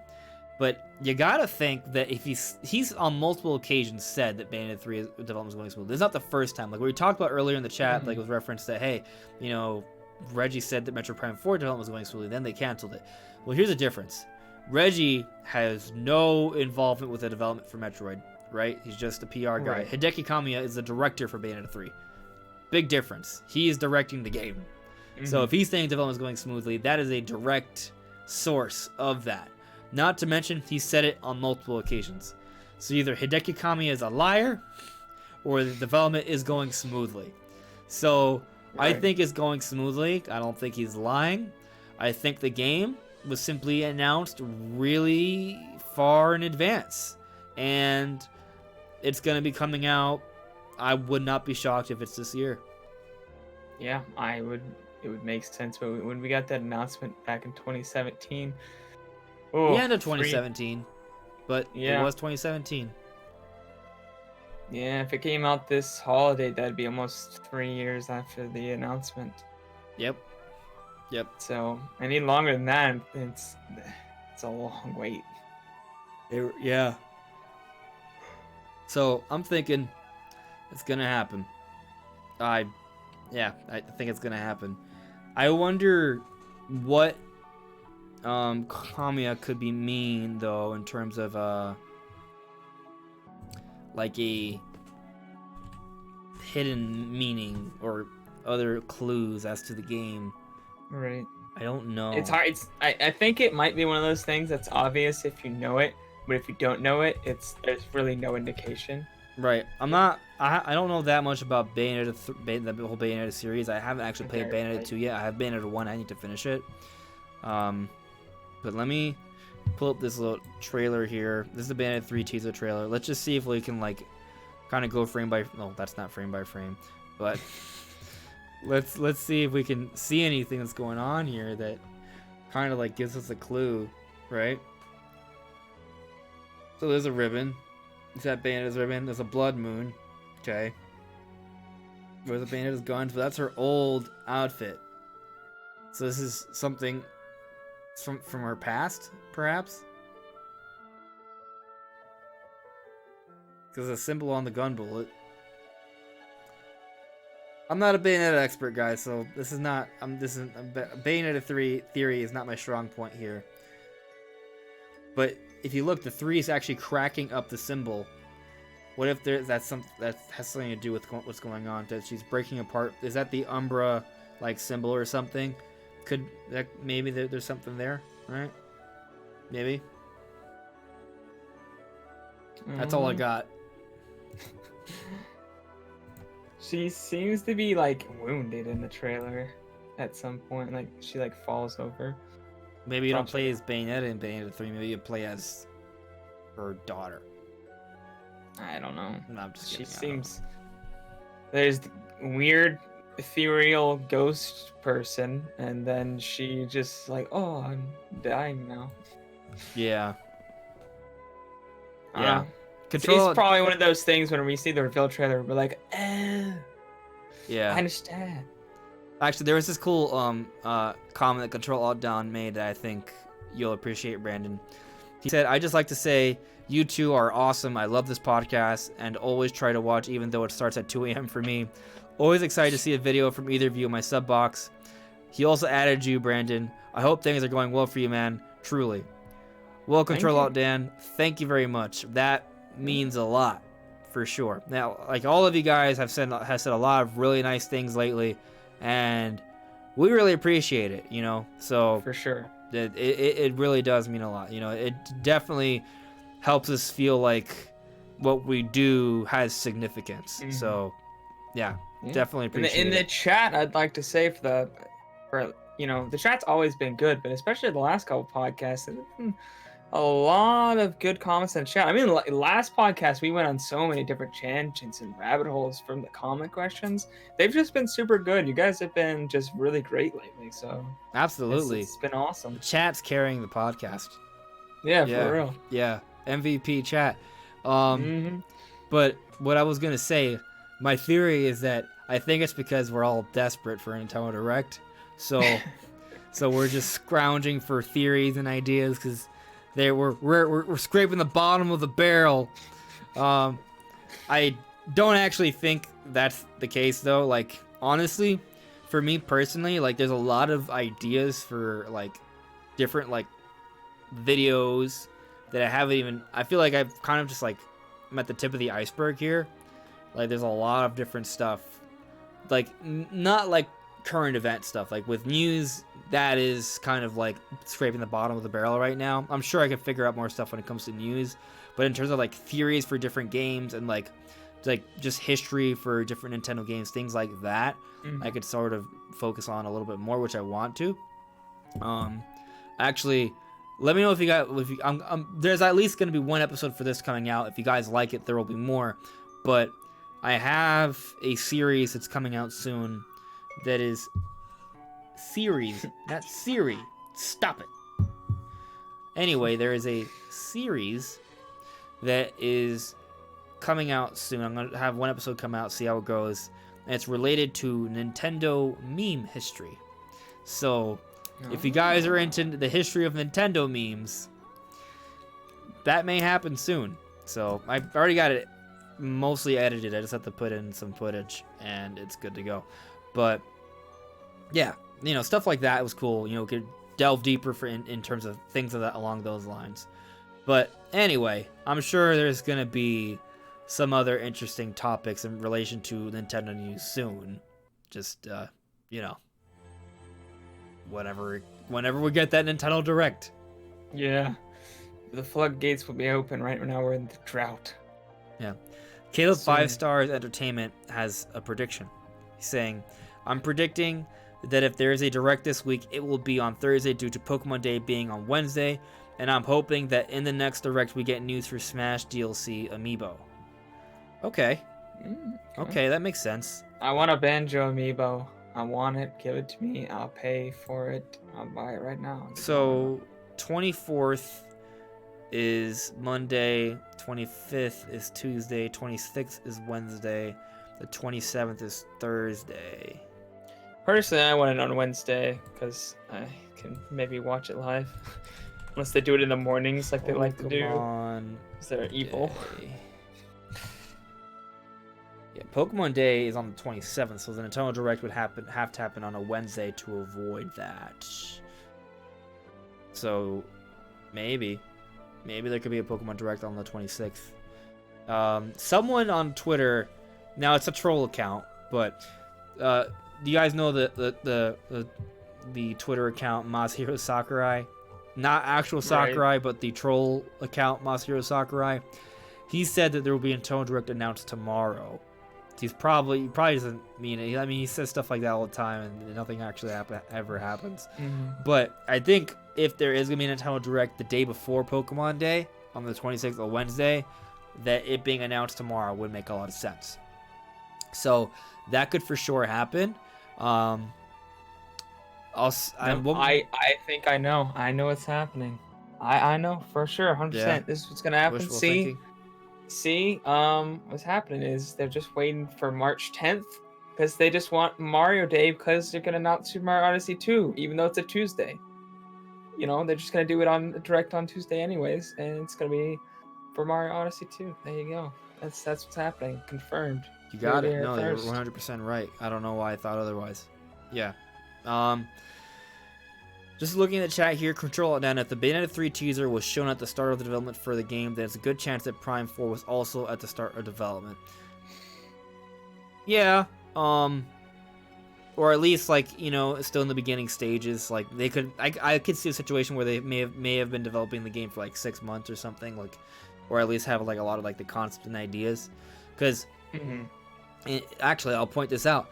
Hideki Kamiya just said that the teaser trailer had a lot of information about the game, so it could be hinting to a lot of story elements about the game. And if it's hinting at multiple story elements within that little teaser trailer back in 2017, that means they already had a good understanding of what they were doing with the game narratively, and so they had to have ideas and concepts for the game. I think that kind of suggests that the game, they weren't like that early on, maybe with actual development, but in terms of planning and concepting, they were further along than, you know, like just starting, right? So, and I consider that part of development, like the storyboarding, and having ideas of what you're gonna do with the game, the concepts and things of that nature. Yeah, I think, mean, that part of development can last months. Yeah. So it can be up to 6 months or more of just that, and just kind of filtering around with stuff, just ideas. Right, exactly. So I don't think they had just started. I think they have been doing it for at least a few months. So, Metroid Prime 4, there's a little bit less of that teaser than the Bayonetta one. So maybe for that one they had just started. But my opinion, and that's just my opinion, but I feel like they were further along than that. And actually, I think the restart in development, I think the game they were getting to a point where they're going to start showing the game off before the cancellation or the restart. So they had to change things up and make that announcement. Like, I think that has a lot to do with why there was the whole rumor of a Metroid Prime reveal at the Game Awards, because they were going to start showing it off, and Nintendo had a good look at it, and they're like, oh, we can't show this off. This is not going to work. So that's what happened. So the game may have initially been planned to come out like at the end of 2019 or be like a big game for this year, right? So, you know, I don't think it was like really, really far off. So no, I think it was almost done. Yeah, I just don't think. Yeah, it wasn't ready. They had to restart development. It's just really that's all it is. But yeah, I mean, I think we might be kind of like pretty much towards the end of this discussion. I'm not sure if there's anything else we need to speak on right now. Anything else you want to address, Brandon? Not off the top of my head, no. Then this may be the end of the discussion. We can talk about one more thing. Okay. It's really just like because I have the background music from Xenoblade that kind of has me like in a lovey-dovey Xenoblade mood. But what are your 3 most anticipated games that you hope come out this year? It could be something unannounced. It could be something that doesn't have a specific release date. It could just be something that we know is coming out. Okay. I don't want to go too like obvious ones, you know. Well, I'll be obvious. Xenoblade Chronicles Definitive Edition. That's in my top 3.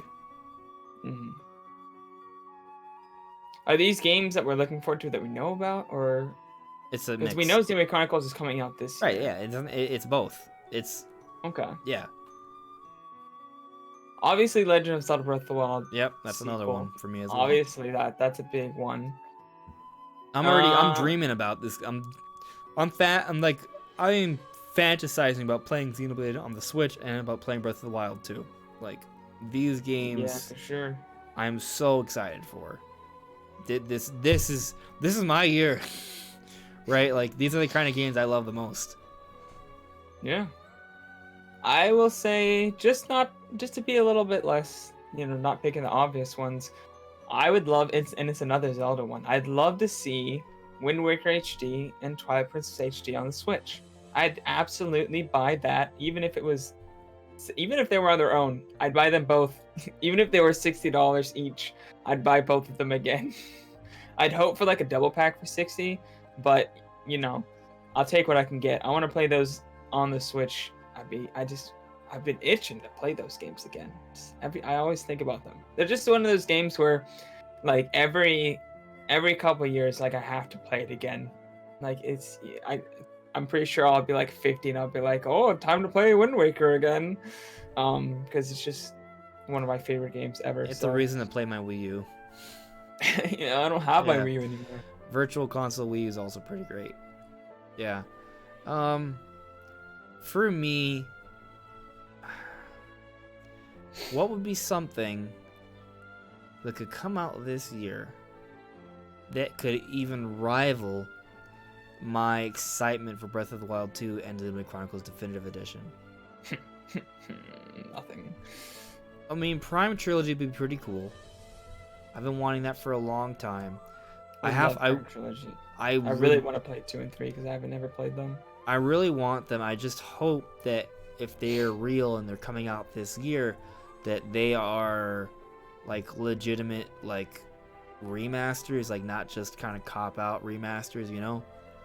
I hope it's more than just scaling the game into 1080 and giving us like pro controller controls. I want more than that. Maybe it's a bit much to expect the Definitive Edition treatment for Prime Trilogy, right? Because that's 3 different games. Although, I'll make the argument that the length and scope of Xenoblade Chronicles compared to the scope of the different Metroid Prime games, like if you think about it in that way, like each Prime game can take you about 15 to 20 hours to beat.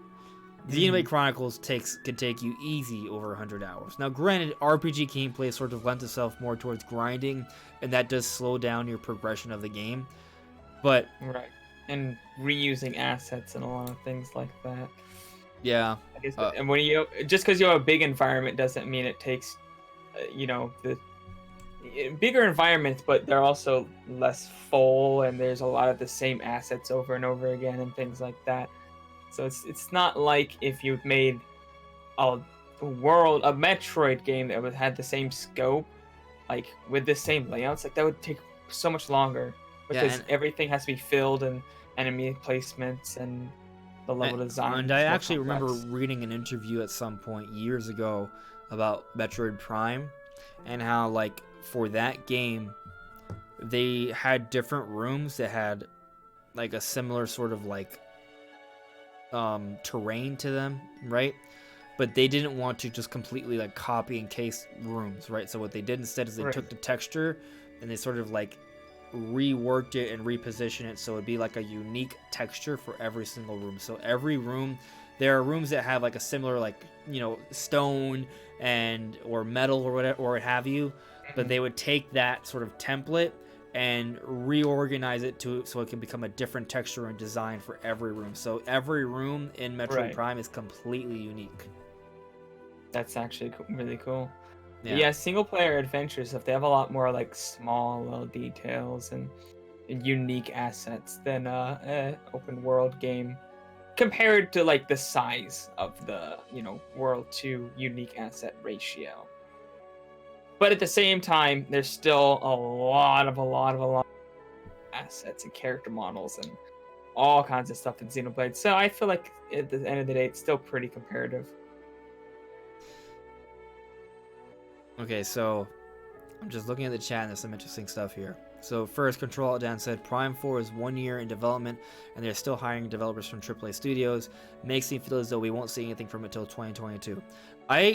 That could be the case, but I want to point out a couple things. One, Nintendo announced the restart for development last January. That doesn't mean they started last January. I think they likely started a few months before that. Right? That's just my opinion, though. Right? But I just want to point that out. The other thing I want to point out, though, is that, we are seeing different hirings for Retro Studios to work on Metroid Prime. And a lot of them seem really high profile. I think that's really good. But just because they're making hirings now doesn't mean that they're just starting. Hiring can happen all throughout the entire process, the beginning, middle, and end of development. So I don't think that's necessarily telling of how far along the game is actually. Now, it could still be a 2022 game. We may not see it until then. But I think it's also possible that we may see the game in 2021, like actually coming out, or at least a reveal then. Heck, I'm hoping for a teaser at this year's E3. Am I crazy? Could be. Maybe not. We'll see. Hmm. But what makes things interesting is that Cake Man kind of has a contrary opinion to this because he's saying, I suppose if you don't want the link, I'll give you a chat, the short version of the rumor. The next Direct will be in March, and we'll talk a little bit about Prime 4 and Pikmin 4. That's some hype news right there. I want to see. Not real. Probably not. From that alone, I'm going to assume no. Yeah, but that if you is have a very link, solid. I would like to see Okay. that, and we can give our opinion on it. I'm just gonna say it right now, just Inverse. from first I'm gonna impressions, Google- that sounds fake. But let's see if we can find it. Inverse Metroid Prime 4 Nintendo Direct. Let's see what comes up. 4 days ago, Nintendo Direct 2020 leak claims March event. All right, this is the Inverse website. All right, I'm putting this on there for you guys. Nintendo Direct leak claims March 2020 event will focus on Metroid Prime 4. Bro, what? I look. Hey. I haven't read anything else. I know. Probably a bogus rumor. I know, but I'm just saying, like, just the premise, the simple premise that no one believes it's coming out this year. No one. If Nintendo's like, hey guys, we're gonna have a Metroid Prime 4 Direct, or a Nintendo Direct talking mostly about Metroid Prime 4 today in March, that would just blow my mind, because that's completely Even and utterly mentioning out of it the would be question. like, what? Right, like that would no one that's like in journalism that's like taken seriously believes Metroid Prime 4 is near completion.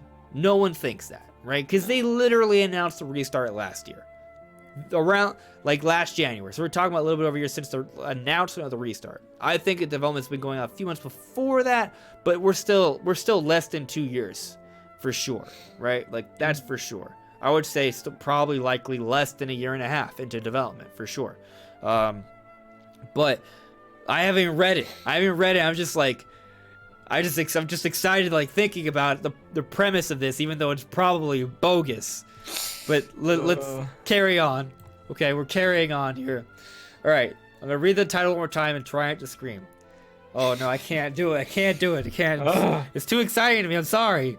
So, okay, here we go. Nintendo Direct leak claims March 2020 event will focus on Metroid Prime 4. Oh God, I can't. Okay, I'm good. I read the title. We can continue on. Oh, but the little get hyped underneath. Get hyped. Yeah, this is, guys, like Brandon and I both do not believe this yet at all. No. Just want to point that out. But we're gonna read on. Want to see where it's going to come from? 0 out of 10 at this point. 0.5. All right. Nintendo will broadcast an Animal Crossing New Horizons Direct on Thursday to give fans of the series an in-depth look at gameplay. All right, this came out. I want to see when this came up, but this is probably not anything groundbreaking. The company is widely expected to host a presentation for the Life Sim set to release on March 20, so this isn't a huge surprise. But a head-turning leak suggests Nintendo has even bigger plans for March. I like the way they're writing this. A now deleted Reddit thread posted by New Horizons TH Monday night accurately predicted that Nintendo would announce a New Horizons Direct on Wednesday. The Redditor, who's said to have been tipped off by a high school classmate. Alright, my hype is dying now. Who's now affiliated with the games giant, also claimed that if it used to be a high school classmate, that's a little different. Okay. Also claimed that there will be another Direct in mid-March that will include updates on the long-delayed Metroid Prime 4 and a few other titles. A general Direct will come the second week of March. Metroid Prime 4 will be in it, which is no surprise, really, they wrote. What? It is to us. Excuse me? They'll also finally showcase No Pikmin surprise. 4 to come out during the holiday this year. There were others mentioned, but those two stuck out as they got me particularly excited. What are the other ones? Shit. I don't know. This is but bullshit. Yeah. This is some kind of bullshit. Secondhand Nintendo info, take with a grain of salt. I know 9 times out of 10 this shit's fake, but all I can do is offer you my word that my source is legit. An old high school classmate has worked has work involved with Nintendo. Don't want to divulge much more than that, but their level of internal knowledge is significant. I was in their city for work over the weekend. We caught up over some beers on Saturday night. What I've been told is that Animal Crossing Direct will be announced tomorrow morning and will take place Thursday. It'll delve more into how shops come to the island. It's somewhat similar to the New Leaf system, but deeper and gives more room for the player to personalize their island. That doesn't sound wrong. A general direct will come in the second week of March. Metroid Prime 4 will be in it, which is no surprise really, but they also finally showcased Pikmin 4 to come out during the holiday this year. There are others mentioned. I want to know what the others were. Right. Drank too much, probably. Okay, again, take this as you will, but what he was telling me seemed legit, and he most certainly is in a position to know this stuff. Bro, I know, like, it's probably wrong, okay? It's probably wrong. It's probably wrong. It's probably wrong. It's probably wrong. I'm gonna say it one more time. It's probably wrong. One more time. It's probably wrong, but if it's right, oh, good graciousness, I will be so freaking hyped. But it's not. I can't. I'm sorry. No, can't believe it. Got level expectations, bring it down, think about such dial a it thing. back. My heart. You can't do this to me. No. You can't. No.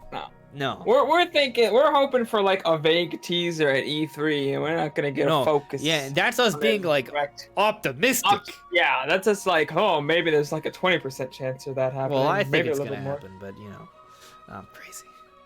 This rumor is even crazier though. I'll concede this. Oh, we still haven't even gotten the Pikmin 3 announcement yet. No. I forgot about that rumor entirely. What if it's not Pikmin 3 and it's actually Pikmin 4? Like, just forget Pikmin 3. Just move straight on to Pikmin 4. I would prefer that, honestly. Yeah, I'd prefer it. Yeah. But I don't expect it. I do not expect it. This rumor is probably wrong, guys. But, hey, if it's true, oh, I'd be so happy. I'd be so happy. Be so good. So good. I do really want Prime Trilogy, though. Because I really want to play 2 and 3. Yeah. Because 1 was really good, but I want to play 2 and 3 because I haven't got to play those. Yeah. For sure. Yeah. Prime... So we're talking about Prime Trilogy and Pikmin 3, not Prime 4 and Pikmin 4. Oh, yeah. good. Oh, goodness. But here's a positive take. Metroid Prime 4 and Pikmin 4 will eventually happen. And when they do come, they will be glorious. And so will Xenoblade Chronicles Definitive Edition. So will Breath of the Wild 2. I think those could be coming out. Well, Xenoblade Chronicles Definitive Edition is for sure coming out this year. And there are other big games coming. We don't know what they are yet. And we need a Nintendo Direct so we can start learning about that. Yes, we do. Because at this point, we got the Animal Crossing Direct. There is nothing with a release date now for the rest of... There's literally nothing. Nothing at all. Guess I'll just be playing Animal Crossing and Doom Eternal till E3 because no games are coming out. That's it. There you go. That's all we got. All right, guys. But I think that's it for the discussion, right? I think we're done for now. I think we came to a good conclusion. Yes. Conclusion. Yes. Metroid Prime 4 is getting announced in 2 weeks, and it's gonna be amazing. Yep. No. It's gonna be lit. No. Probably. Yeah. I hope we get the Nintendo Direct eventually. Whenever it happens, I'm ready for it. When that comes, the hype train will explode. It's just like it's gonna go from zero to infinity, instantaneously. I feel like we almost need them to announce Prime 4 and Pikmin 4 to satisfy people's hype at this point, because people are like, there's gonna be too many expectations for sure. As soon as the Direct gets announced, it's gonna be the second coming of Jesus himself when the Direct gets announced, and then people are gonna get let down. So what? All right. One more quick thing. One more 3 things you'd like to see that would just make it the best Direct for you. Okay. 3 things that you could see that would make it the best Direct for you. The best Direct. Do I have to be realistic or No. No, not at all? No, not realistic at all. All right. There's 3 things. Okay. I'll leave one that I know you're gonna say for you. But I would want the Paper Mario in the Thousand Year Door style, like the perfect new Paper Mario game. Obviously Breath of the Wild sequel. And then as for the third one, that's a good question. How about you listen? Let me think a little bit on this one. Okay, Listen so to we yourself. both agree that seeing Breath of the Wild 2 in a Nintendo Direct would be divine. So what I would want is for it to be the end of the Direct, and the end of the Direct, and it confirms holiday 2020 release with another epic trailer, right? Mhm. So that would be how you end it. But you start the Nintendo Direct with a Smash character reveal. And there are ways that, like, there's 2 different directions we could go with this, right? One direction, and this, I would be excited about this, but this would be not as exciting as what the second thing I'm going to say for me personally, but Okay. for the world, this would be more exciting. You start off with a Smash character reveal, and it's Master Chief from Halo, announced for Super Smash Bros. Ultimate. And then they transition into another announcement trailer for Master Chief Collection coming to Switch after that. That's not going to happen. That's maybe more of an E3 thing, if anything, right? Because it may not happen ever, but that's more of an E3 thing. So I don't think that would happen during a Direct. But, you know, I would be so excited for that. But what would make me happy even more is they have a Smash reveal trailer at the beginning, and it's announcing Rex and Pyra for Super Smash Bros. Ultimate. They're amazing. They show off an incredible moveset, and then that transitions into them talking about Xenoblade Chronicles Definitive Edition and giving us a release date for that as well, talking about how awesome this game is. Now, that's just the 2 things. You start off with Xenoblade and a Smash reveal of Xenoblade. You end things off with Zelda, right? But in the middle, they give us a teaser trailer for Metroid Prime. Actually, the penultimate reveal. Right before Zelda, you give us a Metroid Prime 4 teaser saying, hey, you know how we said we restarted development? Well, we did, but we got it done like a year. Game's coming out holiday 2020 along with Zelda. Congratulations. Here you go. Yeah, it's amazing. Yeah. It wouldn't even need to come out this year, but if you gave me a teaser trailer, that'd be incredible. And honestly, that's more of an E3 thing, right? So yeah, I'm gonna cheat and give you one more thing, but I'll give that thing after I think about it. You go. My third thing, it's not a game. It's I remember how we said we didn't have any consoles announced this year. Actually, we got the Nintendo Switch Pro. It's got 4K. It's awesome. It's got Ethernet cable actually built into the damn thing. It's great, and it's coming out this year, $400 holiday. It's going to come right out alongside Zelda. And it comes with a new modern Rob. It drives around the house and it gives you drinks. It holds your Switch for you so that you can. If you don't want to get easier, it picks it up from the dock and it brings it to you onto the couch, so you don't have to get up anymore. Yeah, there you go. There you go. Yeah, that would be pretty cool actually. I doubt it'll ever happen, but it'll be so cool. Mainly because that would be a lot of AI to put into a robot to get right from Nintendo, and then sell it at a reasonable price. But I guess another thing that would have me incredibly hyped that they can maybe do is that you start off with Xenoblade, the Xenoblade character, then go into Xenoblade Chronicles Definitive Edition. You end things off with a Breath of the Wild 2 holiday confirmation with another hype trailer. But during this Direct, another thing they could talk about that would be amazing is that they announce that there is a Banjo and Kazooie game coming. A new game. New Banjo-Kazooie game coming to Nintendo Switch and Xbox. It's a joint partnership collaboration between Rare, Microsoft, and Nintendo. And it's coming. That'd be amazing. Yeah. And I'd buy it on PC. Well, 'Cause I'm a terrible what they'll person. also announce is that you can actually that there'll also be Game Pass coming, and you can stream Game Pass on your Switch as That'd be well. dope. So you would I have the would option love of Game getting the Pass game. on Switch. Oh, it'd be so great. But what I'm going to say is that you have the option of buying the cartridge for Switch to play the game portably without internet connection. But if you want to play the game at higher fidelity, if you have a good internet connection, you can stream it from Game Pass. And they'll have it set up so the save files combine. So cross saves and stuff. right, because if say the game's yeah, like they'll have the Game Pass Excel, the Rare Banjo will be on Game Pass. You could play it that way, but yeah, cross saves exactly. Dude, cross saves are like the future, especially with like Game Pass kind of thing. I mean, they just had like, the Witcher 3 update, right, where there's cross saves for your PC version and your Switch version. So what I'm talking about is not unprecedented. No, yeah.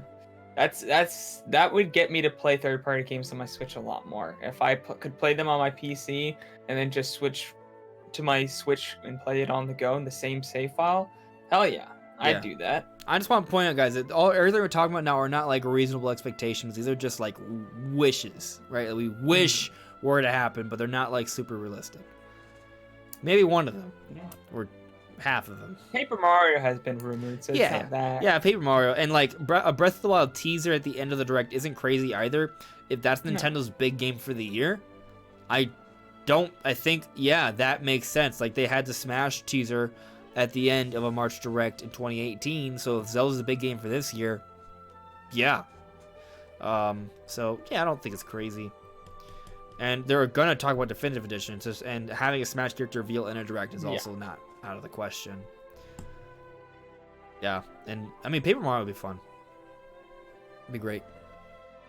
Oh, apparently there's a Clark raid occurring right at the end. We've been basically done for a while, but I see Kamala the Bouncer, Arjon, Octo George, Star Kitty. Hello there. Welcome, Raiders. Yeah, and actually, I can't say Raiders without thinking of Raiders of the Lost Ark. I just can't. Just can't say it. I always think of that. So, what was I gonna say? I completely blanked actually. Yeah. What is a third-party announcement that you'd like to see in the Direct that you think could happen? Like, not like unrealistic. Third-party announcement. If you think Master Chief Collection is is realistic, by all means, you can say it, Brendan. It's okay. I'm trying to think of a third party that I'd actually be interested in purchasing on the Switch. BioShock Collection is mine. BioShock Collection would be cool. Literally the only third-party game I can think of that I'd actually want to buy on the Switch would be like Rare Replay, because it's not available on PC. So if that got announced, I'd be hyped. So I don't. Then again, I can play it next year on my Xbox Series X, or this year. It's 2020. I don't know. The third-party announcements don't really interest me too much on the Switch, unless there's things like The Witcher 3, which has cross saves. See, if I buy Witcher 3 on my PC, I might actually be interested in getting it on my Switch as well, because the cross saves. But other than that, that needs to happen. I don't really care to play on third party. I think that is a big future for the Switch, having a higher fidelity game available elsewhere, but Switch having a portable version of it, and cross saves being between the two. Especially that's the if future. Switch gets like Game Pass or something, because then then it's essentially this like free to use the Switch version, because I'm already paying for it to get the PC version. Although I assume they'd make you pay for the Ultimate, and not just the PC one to do that though, because that's how they have it for the Xbox. But even so, like, I'd pay for the Ultimate Edition, or even just the Switch and PC version separately. Like, Game Pass on Switch would be amazing. Perfect combo. The Ultimate It is. Yeah, I would do it. Like, I wouldn't mind doing that. Pretty cool. I have a decent PC, so yeah, I'm all for it. That'd be awesome. Hello there, James Clark, the master of this raid. How's it going, buddy? Star Kitty suggesting a new Sonic game. Ooh, Interesting. I'd like to see a new Sonic game on Switch, actually. We haven't gotten that yet, have we? We got Sonic, Sonic Mania. Forces. Yeah, Sonic Forces Sonic is trash. No, it's not. Sonic Forces. You mean like an exclusive one? I mean like a Like Sonic that Colors one? kind of Sonic game. An exclusive, ground-up Sonic game on Switch. Yeah, we definitely haven't had that. I really want that. We got... I'm not a big Sonic person, but I'd try it out. Oh, it's If it was great, good. dude. It would be so good. I mean, they just had the movie come out, too, so, like, with all the Sonic movie hype, like, they could definitely have a very strong selling Sonic game. I hope that happens. This is the first time in a while in Sonic Mania that people have actually been, like, positive for Sonic, because they've been doing really badly with their games lately. They've just been trash, other than Sonic Mania, but they didn't even make that, like, fans made it, essentially. Yeah.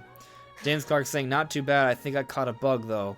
With a bug net? You playing Animal Crossing early? Hi! Yeah, I hope you're not actually sick, man. I hope you feel better. I never got to play Spore. That was that game where Spore is amazing. you basically created like a civilization from nothing, right? Yes, it was the best. I used to play that all the time when I was young. Seems pretty Oh, cool. it was great. Kind of want to play it.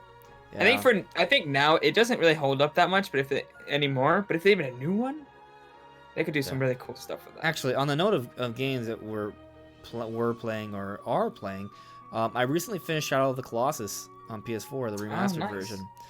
So, what's interesting about it, and yes, I'm going to make this related to Nintendo, I enjoy the game a lot. It's very beautiful. I beat it in 8 hours, though, so it was very short. Yeah, it is. But I kind of appreciated the straightforwardness of it. Like, basically the structure of the game, there's like an opening cinematic. They explain what's going on. You gotta go fight these monsters to help these gods that'll help you revive your girlfriend. Right? She's dead. And you travel to this lost ancient land that's without civilization, just like wilderness and mountains everywhere.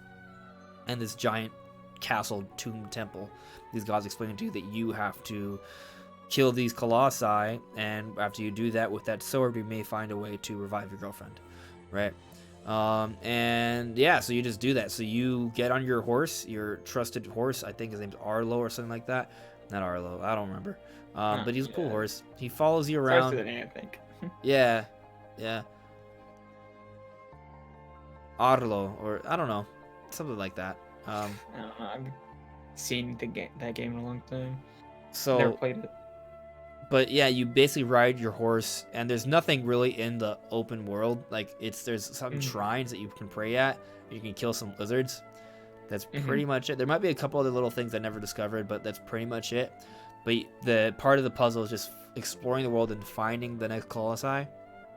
And then you fight the colossi, and you have to figure out how to climb them and kill them. And each one is different from. They're all unique. So it's a boss battle. It's an epic boss battle. But the boss battle itself is the puzzle. You have to figure out how to get onto them, their weak spot, how you can sort of get that. Like sometimes you can't reach them at first. So, yeah. Cake Man saying that it's aggro or agro. So, yeah, that makes sense. And no, I do not know about the cut colossi, but that is interesting. Man, they should have added them, just like they should have added the cut dungeons in Wind Waker HD. But anyway, like I really enjoyed this game. I think the music is beautiful, the overall is beautiful, even though there's not that much in it. I really like that. I love the boss fights. I love the puzzles. I felt very sad every time I killed them thanks to the music, and I felt like I was killing something really beautiful. Sometimes, like there's a couple things that look like giant dragons, and I'm just like, no, I don't want to kill the dragons. I want them to be alive. But the story kind of puts a different spin on it towards the end. I'm not going to spoil that for anyone, but it's pretty cool. But, I mean, the game does kind of remind you of Zelda, right? You're a boy trying to save a girl. You're on a horse riding around. Princess, honestly. Yeah. Giant boss fights. There is this thing with the lighting, with the like overexposure. The color palette. Yeah. It's very similar. Yeah, just like Twilight Princess. Very cool. But it just has me more excited for Breath of the Wild. Like, Breath of the Wild is just like it plays better than any other game out there to me. Like there is no other game that plays as well as Breath of the Wild. Like there are things about Breath of the Wild that could be better, like story wise. I think it's not the game with the best dungeons in the series, but the way the game plays, like you jump into Breath of the Wild and it's just fun to run around. You hear the crunching of the leaves and the wind, and it's just fun to do that. So I'm really excited for Breath of the Wild 2 because I feel like there's so much potential. They use that as a base. They expand that. They have a darker theme. They really kind of perfect the method of telling a story with the open world format for Zelda. Bring back the classic style dungeon along with the open world mechanics and really fill it with more content and density and mystery and fantasy and magical areas with different cool characters and side quests. This will be the best game of all time. I think that's the big thing for me, not to go into a giant, hour-long tangent of Breath of the Wild. But the side quests in Breath of the Wild aren't great. Like the actual character side quests, where you talk. Some to of them are fun, but not all of them. Yeah, most of them are okay. Pretty bad. They're not very good. Terror Town's easily the best one. Yeah, I agree. Most of them are not good. When you compare them to some of the other side quests we get in some of the other games, they're just not that great. Like I want Majora's Mask level side quests. Give me some good side quests. Absolutely.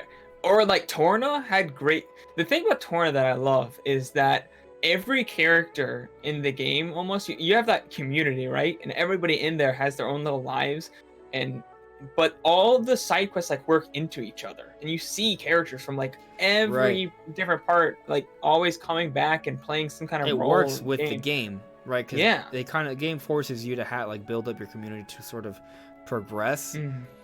They would be smart if the Zelda team could come up with something better. I think they should do it better, but find a way to integrate the side quests into your progression of the game.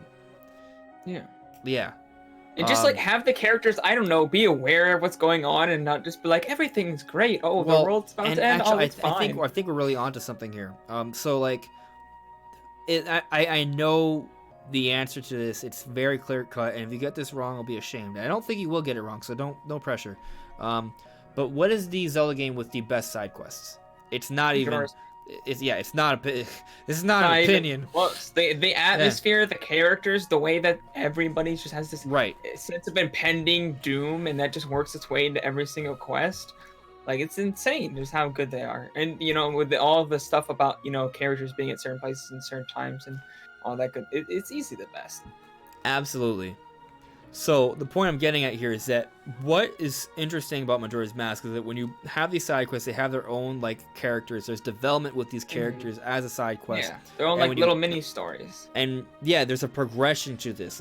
When you have these side quests with them, what they do in the game changes, right? And same thing with Torna, right? When you have these side quests, what you do with what they do in the game changes.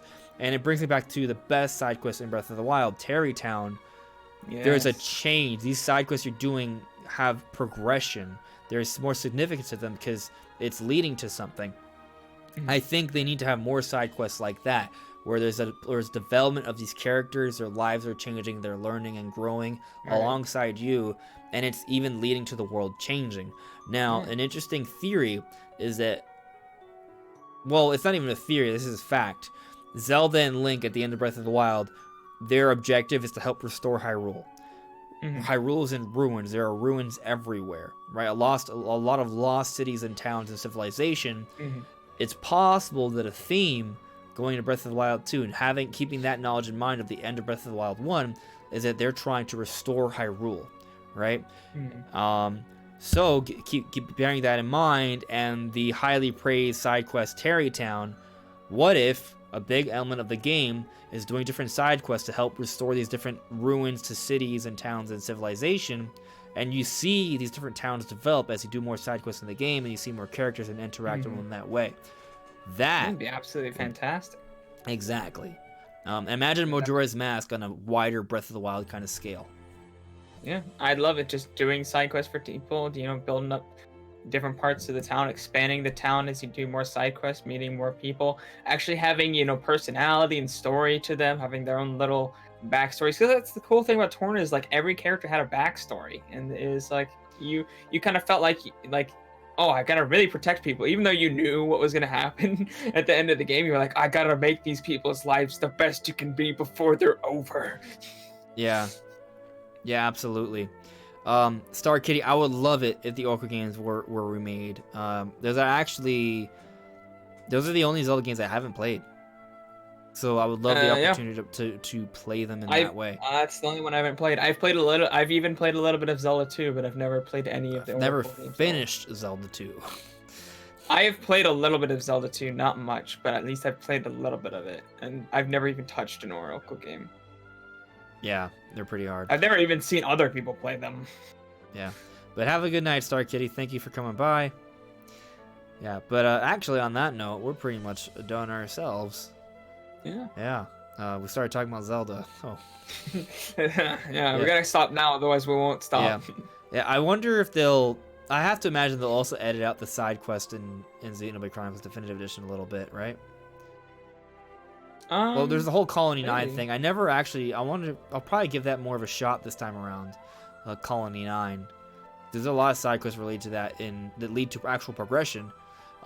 In the original Xenoblade, I would like to see that, and I kind of just skipped kind of the Terry town of that game is even more in depth, actually. Yeah, so that might be interesting. I hope maybe they'll even expand upon that. I mean, maybe it doesn't need to be expanded upon. Maybe it's fine as it is. I didn't give it its fair shot when I played through the game initially. So that'll be pretty cool. Maybe we'll be learning about that pretty soon. Anyways, guys, hope you guys enjoyed the podcast. Please leave a like. If you haven't subscribed before, please subscribe. Share it with your friends who love Nintendo. Make sure to check out Brandon as well. His channel is linked in the description below. He's awesome. And yeah, I'm glad you agree. It's true. But anyways, everyone, that's all for now. Thank you so much. Take care. Bye, guys.